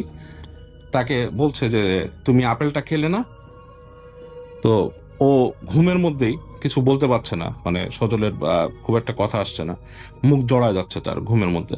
তখন ওই নারী মূর্তি তাকে বলতেছে, না বলতে হবে না, তুমি আপেলটা খাওনি, তোমার এটা ঠিক হয়নি, তবে আপেলটা তোমার হাতে থাকাতে ভালো হয়েছে। তোমাকে কিন্তু রাস্তায় সমস্যা করতো, একমাত্র আমার কাছ থেকে আসছো এবং আমার দেওয়া খাবার তোমার সাথে ছিল, কোনো সমস্যা হয়নি। তো দেখো, বেশি আগ্রহ দেখানো ভালো না, আমি যেখানে থাকি সেখানে আর আসবা না, ঠিক আছে? এভাবে করে তাকে কথা বলে দিয়ে দেখে যে সে আবার খেয়াল করে দেখে যে নাই, সে রুমের মধ্যে আর কেউ নাই। তো সে ধর্মড় করে উঠে বসে, সে চিন্তা করে যে এটা কি হলো, এরকম চিন্তা করে, এবং সে আশ্চর্যভাবে খেয়াল করে যে তার রুমের যে দরজাটা সে লাগিয়ে দিয়েছিল একটা হুড়কো, সে হুড়কোটা খোলা, দরজাটা খোলা, ভেজানো, মানে মনে হচ্ছে যে কেউ ভেতর থেকে দরজাটা খুলেছে। তো সজলের কাছে বেশ অস্বস্তি লাগে এবং সে সারা রাত খুব ভয়ে ভয়ে থাকে। তার কাছে কেমন যেন লাগতে থাকে সারা রাত। তো পরদিন সে ওখান থেকে বের হয়ে সে আবার যে তার মতো সেই বাজারে যায়, বাজারে যে সে আস্তে ধীরে বসে থাকে, এবং তার বন্ধু বান্ধবের সাথে তার দেখা হয় দুপুরের পরে, এবং তাদের অনেককে সে বলে যে আমি এরকম এরকম গেছিলাম, এরকম এরকম আমার সাথে দেখা হয়েছে এই সেই। তো ফ্রেন্ডরা বলে, তুই করছিস কি, তোর তো আসলে এরকম যাওয়া ঠিক হয় নাই, আসলে মানে এটা তোর জন্য ক্ষতিকর, তুই যখন থেকে এভাবে ফিরে আসছিস এটাই তো বড় কথা, এইভাবে আর যাস না। হ্যাঁ, তুই অনেক কিছু বলে তারে, আর ওই ইকবাল তার সাথে আর দেখাই করে না। তো যাই হোক, ব্যাপারটা হচ্ছে কি যে মানে ঘটনা এতটুকু হলে এক কাহিনী, ফজলের মাথার মধ্যে কিন্তু রয়ে গেছে সেই নেক্সট পূর্ণিমার ব্যাপারটা, ঠিক আছে? সে চিন্তা করছে যে সে নেক্সট পূর্ণিমায় সেই ইসে যাবে, সেই গাছতলায় যাবে এবং তার সাথে আবার দেখা করবে সে, এবং তাকে যেহেতু যেতে বলছে, যে নিমন্ত্রণ আছে তার। কিন্তু যেটা হয়, সজলের বাড়ি থেকে তার খুব আর্জেন্টলি মানে আসে, মানে টেলিগ্রাম আসে যে তাকে শহরে ফিরে আসতে হবে, ঢাকায় ফিরে আসতে হবে, তাদের বাড়িতে একটা সমস্যা হয়েছে, তার ভাইয়ের কোনো একটা প্রবলেম হয়েছে, অ্যান্ড মানে he has to go back. তো যেটা হয়, সে ওই গ্রাম থেকে ঢাকায় চলে আসে। তো ঢাকায় যখন চলে আসে, তার কিন্তু আস্তে ধীরে সে সব ভুলে গেছে এর মধ্যে, যে তার মধ্যে কি হয়েছে না হয়েছে, এবং বেসিক্যালি তার এই জিনিসটা মাথার মধ্যে ফিকেই হয়ে গেছে, মানে চিন্তার ব্যাক লেয়ারে পড়ে গেছে। সে ঢাকায় এসে তার মতো আবার স্টাডি শুরু করছে, এর মধ্যে তার ভাইয়ের যে সমস্যা হয়েছিল চাকরির সাথে, আরও কি কি সমস্যা ছিল সেগুলোর মধ্যেও সে ইনভলভ হয়েছে, এবং তাকে কিছু কাজকর্ম করা লাগতেছে। তো এরকম একটা সময় সজলের আছে, সে ভুলে গেছে। তো একদিন সজল এরকম ঘুমায় আছে তার রুমে রাতের বেলা, এবং হঠাৎ করে তার ঘুম ভাঙে, এবং সে দেখে যে রাতের মধ্যে তার যে রুমের যে দরজার কাছে হঠাৎ করে তাকিয়ে দেখে যে মনে হচ্ছে যে একটা অবয়ব দাঁড়ায় আছে, এবং অবয়বটা মানে মানুষের মতো, মানে অন্ধকারে বোঝা যাচ্ছে একটা মানুষের মতো কেউ একজন দাঁড়ায় আছে তার রুমে। এবং তার রুমটা কিন্তু ছিল মানে আলাদা, মানে তার রুমটার মধ্যে কেউ থাকতো না, মানে তার যে রুমটা ছিল সেখানে কেউ থাকতো না। তার রুমের রুম থেকে বেরোলে মাঝখানে উঠান আছে তাদের ওই বাড়ির, এবং ওই সাইডে তার মায়ের রুম, বোনের রুম, আর ভাই ওই পাশে থাকে। তো এখানে কেউ থাকতো না, তার রুমটা হচ্ছে তাদের যে একটা ছোট ড্রয়িং রুম ছিল তার পাশেই, মাঝখানে উঠান, একতলা বাড়ি। তো তার কাছে মনে হয় যে তার গেটের সামনে তার রুমের দরজার ভেতরে কেউ দাঁড়ায় আছে, এবং তার কাছে অবয়বটা দেখে মনে হচ্ছে যে একটা মানুষ, এবং আবছা এই যে রাতের যে আলো ঢুকতেছে রুমের ভেতরে জানলা টালনার ফাঁক দিয়ে, সেটাতে মনে হচ্ছে যে এটা একটা মেয়ে মানুষ। এবং কারণ চুল বোঝা যাচ্ছে, চুল আছে, এবং চুলগুলা ছাড়া চুল, বেশ লম্বা, এবং সজল একটু অস্বস্তি ফিল করে ওঠে, এবং তার কাছে একটা ফিল হয় যে আমি এই জিনিসটাকে আবার আগে দেখছি অতীতে কোথাও। তো সজল একটু কাঁচুমাচু হয়ে বিছানায় উঠে বসে সে আস্তে করে নিজের চাদরটাকে আঁকড়ে ধরে সোজা হয়ে যায়, এবং সে ফিল করে তার শরীরটা ভারী হয়ে গেছে, শরীরে একটা গুজবাম হচ্ছে, লোম দাঁড়িয়ে গেছে, এবং সে আস্তে আস্তে দেখো ওই নারী মূর্তিটা কাছে আসছে, তার কাছে চলে আসছে, কাছে আসতে আসতে তার যে বিছানা তার থেকে ঠিক 1 থেকে 1.5 ফিট দূরে এসে দাঁড়ালো, এবং তখন সে বুঝতে পারছে এটা একটা নারী মূর্তি। চেহারা দেখতে পাচ্ছে না, শুধু চুল মাথা থেকে ফেলে রাখছে দুই পাশে, চেহারার জায়গাটা মনে হচ্ছে অন্ধকার ঢাকা, সে বুঝতে পারছে না।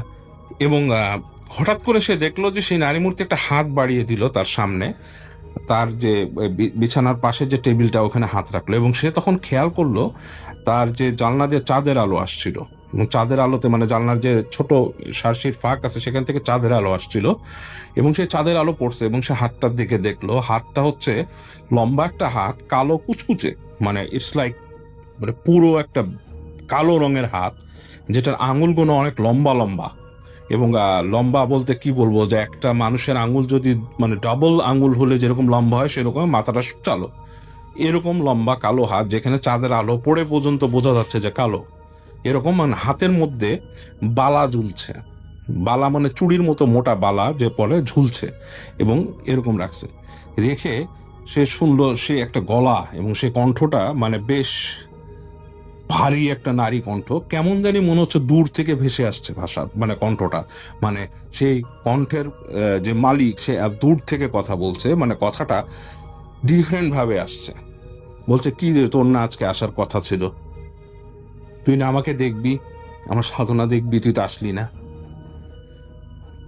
এরকম করে তাকে বলে। এবং সে ওই যে সে একটা ঘ্রাণ ছিল, সেই ঘ্রাণটা তার নাকে আসে, এবং যে ঘ্রাণটা আগে সে পাইছিল, এবং সে আশ্চর্যভাবে দেখে ঘ্রাণটা সুন্দর করে তার নাকে একটা সুবাস এসে সেটা দুর্গন্ধে পরিণত হয়, ভয়ঙ্কর দুর্গন্ধ।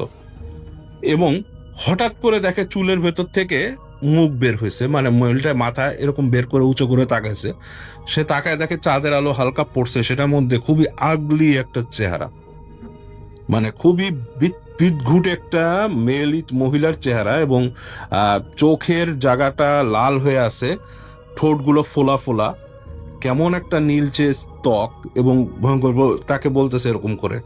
এবং সজল তখন আর সহ্য না করতে পারে, গায়ের মানে যত জোর আছে তার, সে চিৎকার করে ওঠে, এবং চিৎকার করে থরথর করে কাঁপতেছে চোখ বন্ধ করে, প্রচন্ড ভয় পেয়েছে সে, এবং চিৎকার করেই যাচ্ছে সে। এবং এই চিৎকারে তার গেটের মধ্যে সে শুনে ধিক ধিক ধিক নক করতেছে এসে তার পরিবার। সে আর কোনো দরজা খোলার মতো তার সেই এনার্জি তার ছিল না, এবং এক সময় দেখে যে প্রচন্ড জোরে বাড়ি মেরে তার ভাই দরজা খুলে ভেঙে ঢুকে, সবাই তার মারছে। কি হয়েছে, সজল ভয়ে কাঁপতেছে, এবং সে তার ভাইকে বলে যে, ভাইয়া আমাকে বাঁচাও, কি হয়েছে? তখন সে তার ভাইয়ের সাথে বলে যে, আমি এরকম একটা দেখছি। তো তার ভাই বলে, কি দেখছিস তুই? বলে যে এরকম দেখছি, ভাইকে বলে আর কি টুকিটাকি। তো ভাই বলে, যা সেগুলা কিছু না, তুই দুঃস্বপ্ন দেখছিস, অনেক কিছু বুঝায় টুজায় মাদেরকে পাঠায় দেয়। ভাই কিছুক্ষণ তার সাথে থাকে, বলে যে তুই ঠিক থাক ভাই, তুই করিস না, এটা কিছু না, তুই শো এখানে। তো ভাইকে সে বলে, ভাই আসলে তুমি জানো না, আসলে এরকম কাহিনী ছিল, আমি এরকম আগে এরকম গ্রামে যে এরকম দেখছিলাম, এরকম। তো ভাই তাকে শুনে কিছু বলে না, ভাই হাত ধরে কিছুক্ষণ বসে থাকে, বলে ঠিক আছে, তুই ঠিক হয়ে যাবে, তুই থাক। তো সজল এভাবে মনে করেন যে ভাই শান্ত করে দিয়ে তাকে ওই দিন চলে যায়, অনেকক্ষণ থাকে। এরপর থেকে সজলের একটা সমস্যা হওয়া শুরু করে কি, সে প্রায় রাতের বেলা এরকম হঠাৎ করে তার কাছে মনে হয় যে তার রুমের বাইরে কেউ হাঁটাহাঁটি করছে, এবং সে এরকম শব্দ পায়, হালকা হাসির শব্দ পায়, সেই ঘ্রাণটা তার নাকে আসা শুরু করে, এবং মাঝে মাঝে তার কাছে মনে হয় তার রুমেও কেউ হাঁটছে। তারপরে তার আরেকটা সমস্যা হয়ে যায় যে সে অনেক সময় দেখা যাচ্ছে যে সে রেস্ট রুমে গেছে, মনে হচ্ছে যে বাইরে থেকে নক করছে দরজা। তো এই সমস্যাগুলো হলে সজলের খুবই সে ভয় পায়, এবং ভয় পেতে মানে প্রচন্ড ভয় পায়। এবং তার তখন ঢাকাতে তার একটা ফ্রেন্ড ছিল, সেই ফ্রেন্ডের সাথে সে শেয়ার করে ব্যাপারগুলো। আসসালামু আলাইকুম প্রিয় লিসেনার্স, এতক্ষণ থেকে আমি আপনাদেরকে অনেকগুলো ভয়ানক ঘটনা শোনানোর চেষ্টা করেছি, যেই ঘটনাগুলো আপনারা পছন্দ করেন। ঠিক সেই রকম কিছু ঘটনা আমি অনেক কষ্ট করে বাছাই করে আপনাদের জন্য রেডি করেছি। এই ঘটনাগুলোর মধ্যে থেকে ছিল গ্রামের ঘটনা, হসপিটালের ঘটনা, শ্মশান ঘাটের ঘটনা সহ রিক্সা চালকের ঘটনা, এবং আপনাদের সবার প্রিয় হসপিটালের ঘটনাও কিন্তু আমি আজকের এই এপিসোডের মাধ্যমে আপনাদেরকে শোনানোর চেষ্টা করেছি। যেই ঘটনাগুলো বলেছে আমাদের সবার প্রিয় আরজে রাসেল ভাই, আরজে আফনান ভাই, ডক্টর আলিফ, বাবু ভাই, আরজে শাফিন ভাই সহ আরো অনেকেই ছিল। ঘটনাগুলো আপনাদের কাছে কেমন লেগেছে অবশ্যই কিন্তু জানাবেন। কার ঘটনাটি ভালো লেগেছে, কোন ঘটনাটি ভালো লেগেছে, কোন ঘটনাটি শুনে আপনারা ভয় পেয়েছেন, কোন ঘটনাটি আপনার বাস্তব অভিজ্ঞতার সাথে কিছুটা হলেও মিলে গেছে, এমন যদি কোনো ঘটনা আমাদের আজকের এপিসোডের থেকে থাকে, কোন সেই ঘটনাটি, কত মিনিটে কত সেকেন্ডে, সেটি কিন্তু জানিয়ে যাবেন কমেন্ট সেকশনে। আর দর্শক, এইরকম ভয়ানক ঘটনাগুলো পাওয়ার জন্য কিন্তু অবশ্যই আমাদের চ্যানেলটিকে সাবস্ক্রাইব করতে হবে, কারণ আমাদের এই চ্যানেলটি প্রতি রাত্র 10টার সময় এইরকম ভয়ানক ঘটনাগুলো নিয়ে আপনাদের সামনে হাজির হয়। আপনারা যদি অনেকগুলোভাবে অনেকগুলো ভয়ানক ঘটনা চান, তাহলে কিন্তু অবশ্যই আমাদের চ্যানেলটি ভিজিট করবেন। কারণ আমাদের চ্যানেলের প্রত্যেকটা এপিসোডে আমরা অনেক কষ্ট করে বাছাই করে সেরা কিছু ঘটনা নিয়ে এপিসোড সাজিয়ে থাকি। তো প্রিয় লিসেনার্স, অবশ্যই আমন্ত্রণ করব আপনারা আমাদের চ্যানেলটি ঘুরে আসবেন। আর যারা এখন পর্যন্ত আমাদের ভিডিওটি দেখতেছেন কিন্তু সাবস্ক্রাইব করেননি, আপনাদের কাছে রিকোয়েস্ট করব, উদ্দেশ্য আহ্বান জানাবো, অবশ্যই আমাদের চ্যানেলটিকে সাবস্ক্রাইব করবেন, পাশে আসা বেল আইকনটি অন করে রাখবেন এরকম নতুন ভিডিওগুলো সবার আগে পাওয়ার জন্য।